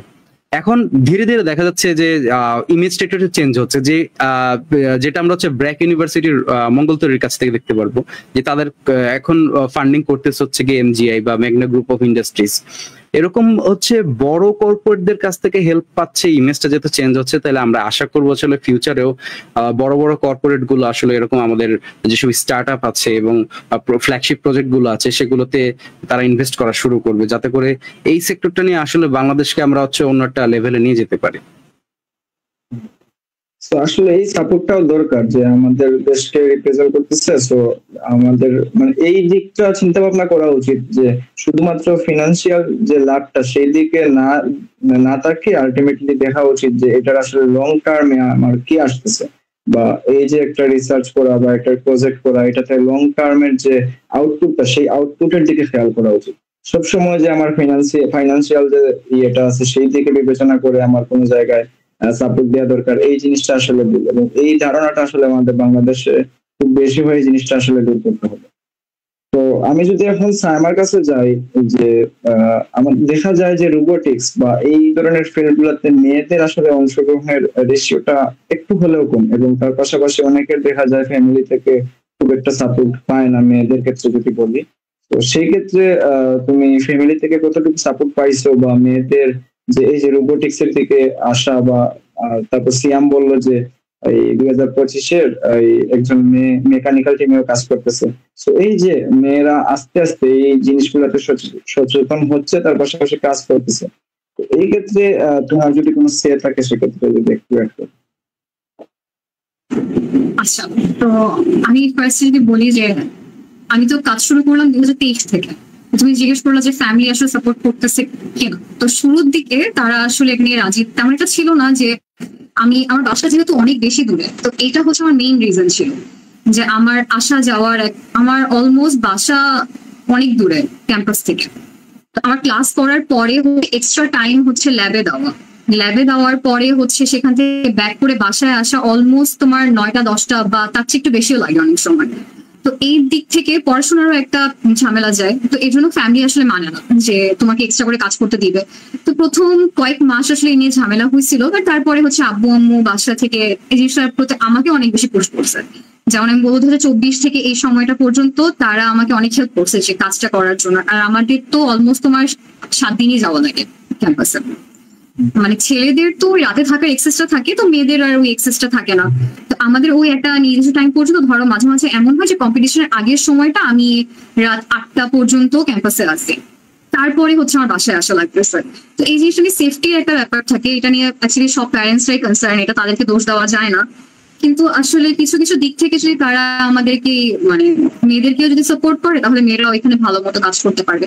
আর আরেকটা জিনিস যে টিম মেম্বারদের সাপোর্ট, এটাও আসলে অনেক বেশি থাকে। মানে আমার টিম মেম্বাররাও আমাকে অনেক হেল্প করছে, যেহেতু মানে একজন মেয়ে সদস্য ছিলাম সেই হিসেবে। মেয়েরাও পারে কাজ করতে, মানে রোবোটিক্স যে এখানে মেয়েদের ইনভলভমেন্ট কম, কিন্তু এখন আসলে অনেক বাড়তেছে। আমরা যদি বলি যে বাংলাদেশ থেকে যেমন এবার 4টা টিম পারফর্ম করলো, 4টা টিমের মধ্যে কিন্তু সবগুলোতেই মেয়ে ছিল, এরকম না যে মানে সংখ্যায় কম ছিল, কিন্তু সবগুলো টিমেই হচ্ছে মেয়ে মেম্বার ছিল। আমরা যখন এবার ছিল শুধুমাত্র মেয়েরা, হ্যাঁ একটা টিম ছিল সব A to Z একদম মেয়েরা আসছিল। হ্যাঁ, সিয়ামের সাথে ফ্রেন্ডশিপ হয়েছিল অনেক ভালো। ওইটা হয়েছিল ভালো লাগছে। আচ্ছা, তো ইউনিভার্সিটি এর অবদান আমরা জানলাম, দেখলাম যে আমাদের ইউনাইটেড ইন্টারন্যাশনাল ইউনিভার্সিটি আসলে কতটুকু সাপোর্টিভ, ওরা আসলে কতটুকু সাপোর্ট করে এই ধরনের ইয়ার ক্ষেত্রে। তো আমাদের আসলে এগিয়ে আসতে হবে, আমাদের আসলে নিজে থেকে কাজ করার যে একটা মানে আকাঙ্ক্ষা, সেই আকাঙ্ক্ষাটা তৈরি করে নিতে হবে। তারপরে ইউনিভার্সিটিকে ট্রাস্ট করাতে হবে যে না আমরা পারবো। তারপরে ওরা যদি ট্রাস্ট করে, আসলে ইউনিভার্সিটি অবশ্যই ইনভেস্ট করবে না কেন। তো এবং দেখা যায় যে অন্যান্য দেশে দেখা যায় যে ওরা মানে টেকনিক্যাল দিক থেকে অনেক ফেসিলিটি পায়, তারপরে এই যে স্পন্সরের দিক থেকে অনেক ফেসিলিটি পায়। তারপরেও আমাদের বাংলাদেশ থেকে ইউনাইটেড ইন্টারন্যাশনাল ইউনিভার্সিটি থেকে ইবাইউ মাস্টারবার টিম, যারা প্রত্যেকবারই এশিয়ার মধ্যে ফার্স্ট হচ্ছে এবং ওয়ার্ল্ড ওয়াইড প্রথমবার 11th হয়েছে, তারপরে 2025 হলো 6th পজিশন ওন করছে। তো আমেরিকার টিম আরো অনেক দেশের অনেক টিমকে পিছনে রেখে ওরা এগিয়ে যাচ্ছে। তো এত লিমিটেশনের মধ্যেও আসলে মানে কাজ করার যে আকাঙ্ক্ষা বা ইচ্ছা থাকলে ওরা পসিবল, এই জিনিসটাই প্রুভ করছে হইলে ইউনিভার্সিটি ইউআইইউ মাস্টারবার্গ। তো এইগুলো দেখে আমাদের আসলে শিখতে হবে, বুঝতে হবে, এবং আমরা যে আসলে আমাদের মোটিভেশনটা আসলে এভাবেই আমরা মূলত এই যে টিমগুলো কাজ করতেছে ওদের দেখেও আমরা আসলে আমরা আমাদের নিজেদের মোটিভেশনটা তৈরি করতে পারি। তো আমি যদি একটু মুশফিকের কাছে ব্রেক করি যে ভবিষ্যতে এই মানে ইউআইইউ মাস্টারবার টিম নিয়ে আসলে পরিকল্পনাটা কি, তো আমি যদি একটু অ্যাড করি যে আমি খেয়াল করছি যে ইউএমআরটি আরো অনেক অনেক নতুন প্রজেক্টের ইনিশিয়েটিভ নিতেছে হয়তো বা। তো এইগুলা নিয়ে ভবিষ্যৎ আসলে পরিকল্পনাটা কি সেটা যদি একটু শেয়ার করতেন। আচ্ছা, ইউআইইউ মাস্টারবার টিম আমরা এতদিন শুধু কম্পিটিশন বেসড অনেক কাজ করছি। তো মূলত আমাদের পুরো টিমটা কম্পিটিশন সেন্ট্রিক, অর্থাৎ আমরা শুধু কম্পিটিশনই করি। তো আমরা কি সারা জীবন শুধু কম্পিটিশনই করব? তো মূল পারপাসটা কি আমাদের এই কম্পিটিশনটা করা? এটা আমাদের যে centre for artificial intelligence and robotics, তার আন্ডার ইউআইইউ মাস্টারবার টিম। আমাদের এই সেন্টারের গোল হলো মানে এই সেন্টারটা কি একটা ফ্ল্যাগশিপ রোবোটিক্স এবং এআই সেন্টার হিসেবে দেশে এস্টাবলিশ করা, এবং নিউ জেনারেশনকে যারা রোবোটিক্স এবং এআই নিয়ে ইন্টারেস্টেড তাদের জন্য একটা প্লেস ক্রিয়েট করা যে এখানে কাজ করার জন্য, এবং একই সাথে যারা এক্সিস্টিং জেনারেশন আছে তাদেরকে প্রপারলি ট্রেন আপ করা রোবটসে, যাতে মানুষ রোবোটিক্সে ক্যারিয়ার করতে পারে, এই ধরনের কিছু করতে পারে। এর পাশাপাশি আমরা আমাদের সামনে আসতেছে আমরা কিছু ইনিশিয়েটিভ নেওয়ার চিন্তা ভাবনা করেছি এবং ওইদিকে অনেক কাজ করে যাচ্ছি আর কি। তো আমাদের এতদিন কম্পিটিশন করলাম, আমরা এখন আমাদের ইনফ্রাস্ট্রাকচারাল আমাদের কান্ট্রির ইনফ্রাস্ট্রাকচারে কোনো অবদান রাখতে পারে এরকম কোনো কিছু ডেভেলপ করার চিন্তা ভাবনা করতেছি। তো আমি স্পেসিফিক করে কোনো কিছু এখন বলতেছি না, ফুলি সামনে আসতেছে, আমরা সবাই দেখতে পাবো। Great initiative. সো দেশের জন্য ভাবনা যে কতদিন তো কম্পিটিশন করলাম, এখন দেশের জন্য কিছু করি, এই জিনিসটাই আসলে অনেক। এবং আমি যদি একটু অ্যাড করি যে আমাদের আসলে যে জিনিসটা করতে হবে সেটা হলো এই যে আমরা দেখতেছি এতক্ষণে আমরা লাইভে থেকে এতটুকু এটলিস্ট জানছি, বুঝছি যে আসলে টিম ওয়ার্কটা কত বেশি ইম্পর্টেন্ট। এটলিস্ট সবার কথার মধ্যে দিয়ে এই জিনিসটা কমন ছিল যে টিম ওয়ার্ক। এই জিনিসটা আসলে খুব ভালোভাবে মানে কোনো কিছু করতে গেলে আসলে টিম যে মেনটেন করা বা টিম মেম্বারদের সিলেক্ট করা বা এটা টিম ওয়াইজ যে কাজ করা এবং সবার কোলাবোরেশনে সবার একটু একটু নলেজে আসলে অনেক বড় একটা জিনিস হতে পারে। এই যে জিনিসগুলো টিম ওয়ার্কের যে বিষয়টা সেটা আসলে আমাদের অনেক বেশি চর্চা করা উচিত। এবং আমাদের ভার্সিটিতেই বিভিন্ন প্রজেক্ট শো হয়, সেখান থেকেও আমরা দেখা যায় যে একজন সিরিয়াস দুইজন সিরিয়াস না, আসলে আমাদের একটা কোর্সেরই প্রজেক্টের ক্ষেত্রে দেখা যায় একজন সিরিয়াস দুইজন সিরিয়াস, সেখানে একটা এক্সট্রা আমাদের কোর্সের বাইরে ওরা কিন্তু বড় বড় এরকম কম্পিটিশনে যাচ্ছে, টিম ওয়ার্ক কাজ করতেছে এবং নিজেদের যে ইচ্ছা সেখান থেকে নিজেদের যে আগ্রহ সেখান থেকে কাজ করে যাচ্ছে। এইভাবেই আসলে আমাদের টিম ওয়ার্কটা আসলে করা উচিত এবং সেটা মেনটেন করা উচিত। এবং টিম ওয়ার্কের ফলে যে কি হতে পারে সেটা এক্সাম্পল কিন্তু আজকের এই লাইভে করা আছেই। তো তার পাশাপাশি আমি যদি বলি আসলে সেটা হলো কি প্রবলেম সলভিং, যেটা শৌখিন অলরেডি মেনশন করছে, প্লাস সবাই ঘুরে ফিরে আলটিমেটলি মেনশন করছে। সব জায়গায় আলটিমেটলি প্রবলেম সলভিং এর যে ইয়েটা আছে সেই জিনিসটা থাকা লাগে। তো প্রবলেম আসলে সব ফিল্ডেই হবে, কিন্তু এই জিনিসটা আসলে সলভ করার যে একটা মাইন্ডসেট, সেই মাইন্ডসেটটা আসলে তৈরি করে নিতে। তো ইউআইইউ মাস্টারবার টিমকে অনেক অনেক ধন্যবাদ। আমি আসলে খুবই লাকি যে এরকম ফ্রেন্ড পাইছি, যেমন শৌকিন আমার ফ্রেন্ড, মুশফিকের কথা বলি আমার ফ্রেন্ড, সাইমা আমার ফ্রেন্ড, সিয়ামু আমার মানে একই ব্যাচের আর কি, আমরা মাস্টারবারে একই সাথে জয়েন করছিলাম, সেখান থেকে ফ্রেন্ড। তারপরে হলো তাওসিফ তোরাবি ভাই, বড় ভাই কিন্তু ফ্রেন্ডদের মতোই আর কি। তো আসলে আমিও আসলে খুবই লাকি মানে এত ইনোভেটিভ মানুষদের সাথে কাজ করার সুযোগ পাইছি বা একই সাথে চলতেছি। তো তার পাশাপাশি এত ব্যস্ত সময়ের পরেও আসলে এখানে টাইম দেওয়া বা এখানে আসা, এটার জন্য অনেক অনেক ধন্যবাদ সবাইকে। তো সবাই যদি একটু শেষে যদি মানে জুনিয়রদের উদ্দেশ্যে যদি কিছু অ্যাড করতেন। আচ্ছা, জুনিয়রদের উদ্দেশ্যে অ্যাড করার কথা, আমরা রিসেন্ট আমাদের রিক্রুটমেন্ট পোস্ট দিয়েছি এবং রিক্রুটমেন্টের জন্য মোটামুটি প্রায় 165 প্লাস অ্যাপ্লাই করেছে। তো সেখান থেকে আমরা শর্টলিস্ট করেছি অনেকজনকে, অলরেডি মেইল পাঠানো হয়ে গেছে, শুক্রবারে আমাদের ইন্টারভিউ আছে। তো আসলে বিষয়টা হলো কি, তোমার যদি আগ্রহ থাকে কোনো জায়গায় একটা স্পেসিফিক ফিল্ডে তোমার আগ্রহ আগে থাকতে হবে, তারপরে সেটা নিয়ে কাজ করতে হবে। টিমের কাজটা হচ্ছে, বা টিমে একটা জিনিস আমরা মেনটেন করি, সেটা হলো যে টিম ওয়ার্ক করা। টিমে কাজ করতে গেলে আগে তোমাকে টিম প্লেয়ার হতে হবে। তুমি অনেক কিছু জানতে পারো, বাট তোমাকে টিমে আসার পর টিমে কাজ করাটা শিখতে হবে, টিমের মেম্বারদের সাথে কাজ করাটা শিখতে হবে। যেমন মাস ওভার কারো একার কাজ না, এত বড় একটা প্রজেক্ট কারো একার পক্ষে ডেভেলপ করা সম্ভব না, এটা একটা কোলাবোরেটিভ এফোর্ট। তো এখানে প্রত্যেকটা মেম্বারকে কাজ করতে হবে, তাদের কাজগুলো প্রপারলি কোঅর্ডিনেট করাটা ইম্পর্টেন্ট। নতুন যারা যারা ইউনিভার্সিটিতে আছে, তো আমাদের যদি লিমিটেশন গুলো সম্পর্কে বলি, যে সাইমা একটু আগে বললো আমাদের টিমে কোনো জিওলজিস্ট নাই, বা ওই জিওলজি বা কেমিস্ট্রি ব্যাকগ্রাউন্ডে কোনো স্টুডেন্ট নাই, বা আমরা লাইভ ডিটেকশন নিয়ে কাজ করি, এই ধরনের জিনিস নিয়ে কাজ করার মতো এরকম ব্যাকগ্রাউন্ডের কোনো কাউকে আমরা পাই না। বাট রিসেন্টলি আমি জানি যে আমাদের ইউনিভার্সিটিতে 2টা ডিপার্টমেন্ট অ্যাড হয়েছে, সেটা ফার্মেসি এবং বায়োটেক। তো এই 2টা ডিপার্টমেন্ট মোটামুটি রিলেটেড এই সেক্টরটার সাথে, সো কেমিস্ট্রি বা অ্যাস্ট্রোবায়োলজি বা এই জিনিসগুলোর সাথে। তো এই 2টা ডিপার্টমেন্টে অনেক স্টুডেন্ট আছে, তো এই আমাদের অ্যাপ্লাই করেছে অনেক, বাট রেশিওটা খুবই কম। আমি চাচ্ছি যে নতুন এই ধরনের ডিপার্টমেন্টে যারা আছে তারা আমাদের সায়েন্স টিমে আসবে এই জায়গা থেকে। আর অ্যাডিশনালি ইলেকট্রিক্যাল ইঞ্জিনিয়ারিং থেকে রোবোটিক্স এর দিকে মানুষজনের আসার প্রবণতা খুব কম। আমি ইলেকট্রিক্যাল ইঞ্জিনিয়ারিং নিয়ে পড়তেছি। টিমে আসার আগে সত্যি কথা বলতে আমি শুধু ইলেকট্রনিক্স জানতাম, প্র্যাকটিক্যাল ইলেকট্রনিক্স নিয়ে আমার আগ্রহ ছিল, প্লাস এটা নিয়ে আমি আগে থেকে কাজ করতাম। তো টিমে জয়েন করার পর যে জিনিসটা হয়েছে, এত এত লোকজন, আমাদের প্রো কোডার তোরাই ভাই এখানে আছে, এদের পাশে শৌখিন আছে। তো এই লোক ওদেরকে দেখে আর কি বিষয়টা, আমি তো তখন প্রোগ্রামিং জানতাম না বা কিছু বুঝতাম না, আমি শুধু ইলেকট্রনিক্স বুঝতাম, আমি বলতাম যে আচ্ছা এটা এভাবে করো, এটা এভাবে করো। লার্নিংটা আসলে এখান থেকেই হয়। তো নতুন যারা আসতে চাচ্ছে, তো তাদের ক্ষেত্রে আমার একটা এক্সপেকটেশন থাকবে যে তোমাদের মধ্যে যাতে লার্নিং এর যে ইচ্ছা, এটা যাতে কখনো না কমে। অর্থাৎ আমি কিছু জানি না বলে যে আমি কিছু পারবো না, এমনটা না। হ্যাঁ, একটা কথা বলতে পারে যে আমরা সিভিতে শর্ট লিস্ট করতেছি অনেকজনকে, হ্যাঁ এটা একটা বিষয় যে আমরা সিভি দেখে অনেকে শর্ট লিস্ট করতেছি, বাট অনেকে সিভি নাই, বা অনেকে বুদ্ধি পাচ্ছে না যে সিভিতে কি অ্যাড করবে না কি করবে। এই প্রশ্নটা কমন কোয়েশ্চেন পাচ্ছি। ইভেন আমার এনজিএল লিঙ্কে একজন বলছে যে ভাই সিভিতে কি লিখবো, লাইক সিভি নিয়ে অনেক কনসার্ন তার। তা আমি সিম্পলি একটা কথা বলবো যে তোমরা সিভি নিয়ে এত কনসার্ন কেন হলো? আমরা তো বলেছি যে সিভি না থাকলে নাই, ওখানে আমরা একটা অপশন রাখছি, তুমি কি চাও, তোমার ভিশনটা কি, এটা এক্সপ্রেস করা। তো এই কয়েকটা লাইন অন্তত পক্ষে আমরা তোমার থেকে এক্সপেক্ট করি অ্যাজ আ ইনোভেটর, যে তুমি তোমার নিজের সম্পর্কে একটা ওভারভিউ আমাদেরকে দিবা, যে তুমি কি করতে চাও, তুমি কি কি জানো, কতটুকু জানো, তুমি কিভাবে আমাদেরকে এখানে কন্ট্রিবিউট করতে চাও, এই সেকশনটা আমরা রাখছি।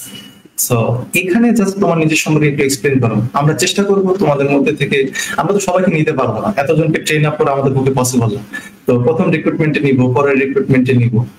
তো এভাবে আসলে আমরা মানে এই টিমের যে পাইপলাইন, এটা বজায় রাখবো। আমরা সারা জীবন এখানে থাকবো না, আমরা চাচ্ছি আমাদের পজিশনটা কেমনি, আমি সারা জীবন থাকবো না, আমরা এখানে কেউ সারা জীবন থাকবো না। আমরা তো এটা এক্সপেক্ট করি যে টিমটা রান করবে, আরো লং টাইম রান করবে, থাকে দীর্ঘ সময় থাকবে আর কি। এখান থেকে আরো ভালো ভালো প্রজেক্ট আসবে, আরো ভালো ভালো কম্পিটিশন আমরা অ্যাটেন্ড করবো, এবং আরো ভালো কিছু করার চেষ্টা করবো এখান থেকে।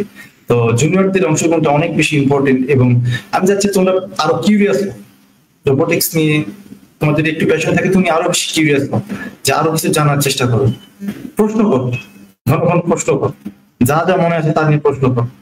আমাদের না করতে পারো, চ্যাটজিপিটি কাজ করো। তো এতটুকু বলে আমি আমার বক্তব্য শেষ করছি, যে সবার প্রতি একটাই এটা আমার এক্সপেকটেশন, সেটা যে পেশেন্স রাখো, যে আমি এটা করতে পারবো বা আমি এটা করবো, তাহলে পছন্দ। শিখতে হলে যে হ্যাঁ রিসোর্স থাকতে হবে, কেউ শিখাই দিতে হবে, এরকম কিন্তু না। এই যে সিয়াম আছে, ও কিন্তু আমাদের ইউনিভার্সিটিতে কিন্তু মেকানিক্যাল ডিপার্টমেন্টও নেই, কিন্তু ওই যে একটা শেখার যে আগ্রহ তৈরি হয়েছিল আঙ্কেলের কাছ থেকে সামহাও, তো ওইটা থেকে কিন্তু ও নিজে নিজে শিখছে, নিজের যে শেখার যে একটা আগ্রহ, সেটা যদি ভিতর থেকে আসে আসলে, তো কোনো দিকে কোনো কিছুই আসলে তোমাকে আটকায় রাখতে পারবে না। রিসোর্স বলো, কোনো কিছু বলো, তুমি আসলে শিখবাই, তুমি আসলে সেটা পাওয়ার আকাঙ্ক্ষায় তুমি সব দিকেই আলটিমেটলি এই জিনিসটা খোঁজার ট্রাই করবা। অনলাইনে রিসোর্স আছে সব জায়গায় আসলে। তো এটাই আসলে নিজের যে একটা শেখার যে একটা প্রবণতা বা এই দিকে কাজ করার যে একটা আগ্রহ, সেই আগ্রহ তৈরি করতে হবে, তারপরে ওই দিকে কাজ করতে হবে। তো মার্স রোভার টিম আছে যারা মূলত মার্স রোভার নিয়ে কাজ করে, তারপর আবার আন্ডার ওয়াটার রোবোটিক্স আছে, তারপর কেনসেট আছে। তো এই ধরনের আরো কিন্তু প্রজেক্ট আছে। তার পাশাপাশি এই প্রজেক্টের কথা যদি বাদও দেই, এর পাশাপাশি আরো আমাদের সিএসসি সেক্টর বলে বা মানে অন্যান্য যে ডিপার্টমেন্ট গুলো আছে, এদিকেও কিন্তু অনেক অনেক হিউজ একটা স্কোপ আছে যে কোনো দিকে যাওয়ার ক্ষেত্রে। আসলে তো নিজের আসলে গোলটা সেট করে নিতে হবে যে আমি আসলে কোন দিকে যেতে চাই এবং সেটার জন্য আমার আলটিমেটলি কি করা লাগবে। এবং আমার তো একটা আলটিমেট গোল আছে, ওই গোলের পাশাপাশি আমি চাইলে এই ধরনের যে প্রজেক্ট গুলো আছে সেগুলা থেকেও এক্সপিরিয়েন্স নিতে পারি। তো এইগুলা মানে এই ধরনের প্রজেক্টে যুক্ত হলে আলটিমেটলি যে আমি শিখবো এরকম কিন্তু না, আমি কিন্তু আরো অনেক কিছুই জানবো, বুঝবো। তারপরে যেমন টিম ওয়ার্ক আছে, এই জিনিসটা আমি শিখতেছি। এই জিনিসটা কিন্তু এই ধরনের টিমে কাজ করে যে টিম ওয়ার্কটা যে কি, যে জিনিসটা আমি ফিল করতে পারবো অন্য কোনো টিমে বা নর্মাল কোনো টিমে জয়েন করে কিন্তু আমি সেম ফিলিংসটা কিন্তু পাবো না। মানে এই ধরনের টিম গুলো আসলে কিভাবে একটা স্ট্রাকচার ওয়েতে কিভাবে মেনটেন হয়, এই জিনিসগুলো খুবই প্রিসাইজ ওয়েতে মেনটেন করা লাগে। কারণ আলটিমেট গোল হচ্ছে বাংলাদেশকে রিপ্রেজেন্ট করা। এটা কিন্তু 4টি খানের কথা না, তার পাশাপাশি হলো পুরো এশিয়াকে রিপ্রেজেন্ট করা।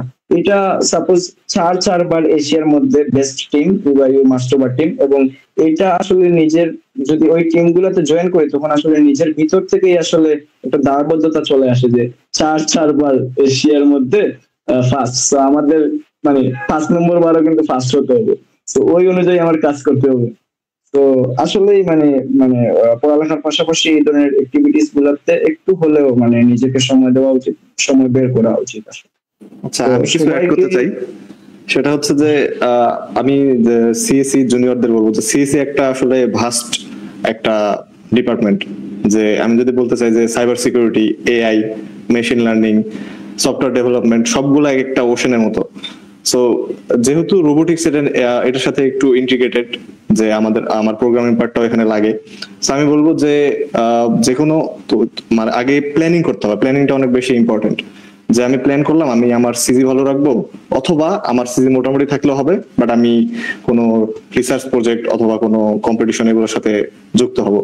তো এই প্ল্যানিং করার পর ডিসাইড করো যে হচ্ছে তুমি কিসে যুক্ত হতে চাও, যে এক্সপ্লোর করো। আসলে কেউ যদি সেকেন্ড, থার্ড, ফোর্থ টাইমিস্টারে থাকে তাদেরকে বলবো অবশ্যই এগুলো এক্সপ্লোর করো, তাহলে তোমার হচ্ছে প্যাশনটা খুঁজে পাইতে পারো। এক্ষেত্রে আমি একটা বলবো যে হচ্ছে আমার একটা ফেভারিট লাইন আছে ফরেস্ট গাম্প মুভি থেকে, যে life is a box of chocolate, you never know what are you going to get. তো হতেই পারে যে এখান থেকে একটা তুমি হচ্ছে ওয়ার্কশপ করে তোমার প্যাশনটা খুঁজে পাইলা, সেটা অন্যান্য সেক্টরও হতে পারে। So get out with project করো, শিখো, এভাবে আসলে সেলফ এক্সপ্লোরেশনটা হবে। এটাই করতে গেলে বোঝা যায় আসলে আমার ইন্টারেস্টটা কোন দিকে। আমি যদি নাই করি এবং নাই করে মানে না করে ভাবি যে এটা আমার দ্বারা হবে নাকি, আসলে মানে এই জিনিসটা করলে আলটিমেটলি আমি একটা জায়গায় স্টাক বা আইডল হয়ে থাকবো। যেটা তোরাবি ভাই অলরেডি বলছে যে আমার আসলে এক্সপ্লোর করতে হবে, এক্সপ্লোর করে দেখতে হবে যে আমি আসলে মানে এই যে জায়গাটায় আমার ইন্টারেস্ট আছে নাকি বা আমি পারতেছি নাকি। না পারলে আমি আবার চেষ্টা করবো। যদি আমার ইন্টারেস্টটা তৈরি হয় তখন দেখবো যে আপনি নিজে থেকেই আবার ট্রাই করতেছেন। যেটা তোরাবি ভাই বললোই যে একটা নর্মাল আর্টসিকার বানাতে গিয়ে ভাই ফেল হয়েছিল, তারপরে আবার বাসায় গিয়ে সেই জিনিসটা ট্রাই করা, তারপরে আবার একটা ইলেকট্রিক্যাল টিমকে লিড করা, তার পাশাপাশি কোর টিম লিড, এই মাস্টারবার। সো মানে এক্সাম্পল কিন্তু আমাদের সামনেই আছে। তো এখান থেকে আমাদের অনেক কিছু শিকার আছে, বুঝার আছে, ভাইদের কাছ থেকে অনেক কিছুই আসলে শিকার আছে। এত শর্ট মানে 2 ঘন্টা হয়ে গেছে, কিন্তু আলটিমেটলি মনে হচ্ছে যে আরেকটু শুনি কিন্তু আসলে টাইমের অনেক লিমিটেশন আছে, সবকিছু লিমিটেশন আছে, ভাইদের অনেক কাজ আছে। তো ইনশাল্লাহ আমরা ইন ফিউচারে হয়তো বাবা এদের সাথে আরেকবার বসবো। তো মানে হয়তো বা অন্য কোনো এপিসোডে ভাইদের সাথে আবার বসবো কোনো টপিক নিয়ে। তো সবাইকেই আসলে অনেক অনেক ধন্যবাদ। এখন আবার সিয়াম চার্জ করে না বসে যে আমাকে পেমেন্ট দিতে হবে। যাই হোক, মিউট করা বাবা 10 টাকা দাও। তো সবাইকে আসলে অনেক অনেক ধন্যবাদ। আমি গ্রেটফুল যে এরকম একটা সার্কেল পাইছি বা এরকম একটা আসলে মানে এরকম মানুষদের সাথে আমার মানে উঠা বসা হয়েছে, একসাথে থাকা হয়েছে, কাজ করা হয়েছে। তারপরে মানে আমি আসলে গ্রেটফুল যে আমার ইউনাইটেড ইন্টারন্যাশনাল ইউনিভার্সিটি আমাকে আসলে যা দিয়েছে মানে তা আসলে ভাষায় প্রকাশ করার মতো না। এরকম অসাধারণ মানুষদের সাথে আমার কানেকশন তৈরি হয়েছে। তো সবাইকে আসলে অনেক অনেক ধন্যবাদ আসার জন্য, সময় দেওয়ার জন্য। তো এবং নিজেদের যে জার্নি বা জুনিয়রদের যে একটা গাইডলাইন দেওয়া, সেই জিনিসগুলো একটু দেখে বা টাইম বের করে সেই জিনিসগুলোর জন্য লাইভে বসার জন্য আসলে সবাইকে অনেক ধন্যবাদ। So the UIU innovator show episode 1 আজকের যে এপিসোডটা সেটা মূলত এখানেই ক্লোজ হচ্ছে, এবং এপিসোড 2 তে আবারও ইনশাআল্লাহ অন্য কারোর সাথে, অন্য কোনো ইনোভেটরসদের সাথে ইনশাআল্লাহ দেখা হবে। ততক্ষণ সবাইকে আল্লাহ হাফিজ, সবাই ভালো থাকি, সুস্থ থাকি। থ্যাংক ইউ সবাই। আল্লাহ হাফেজ। ধন্যবাদ রেজা, ধন্যবাদ। Thank you Reza.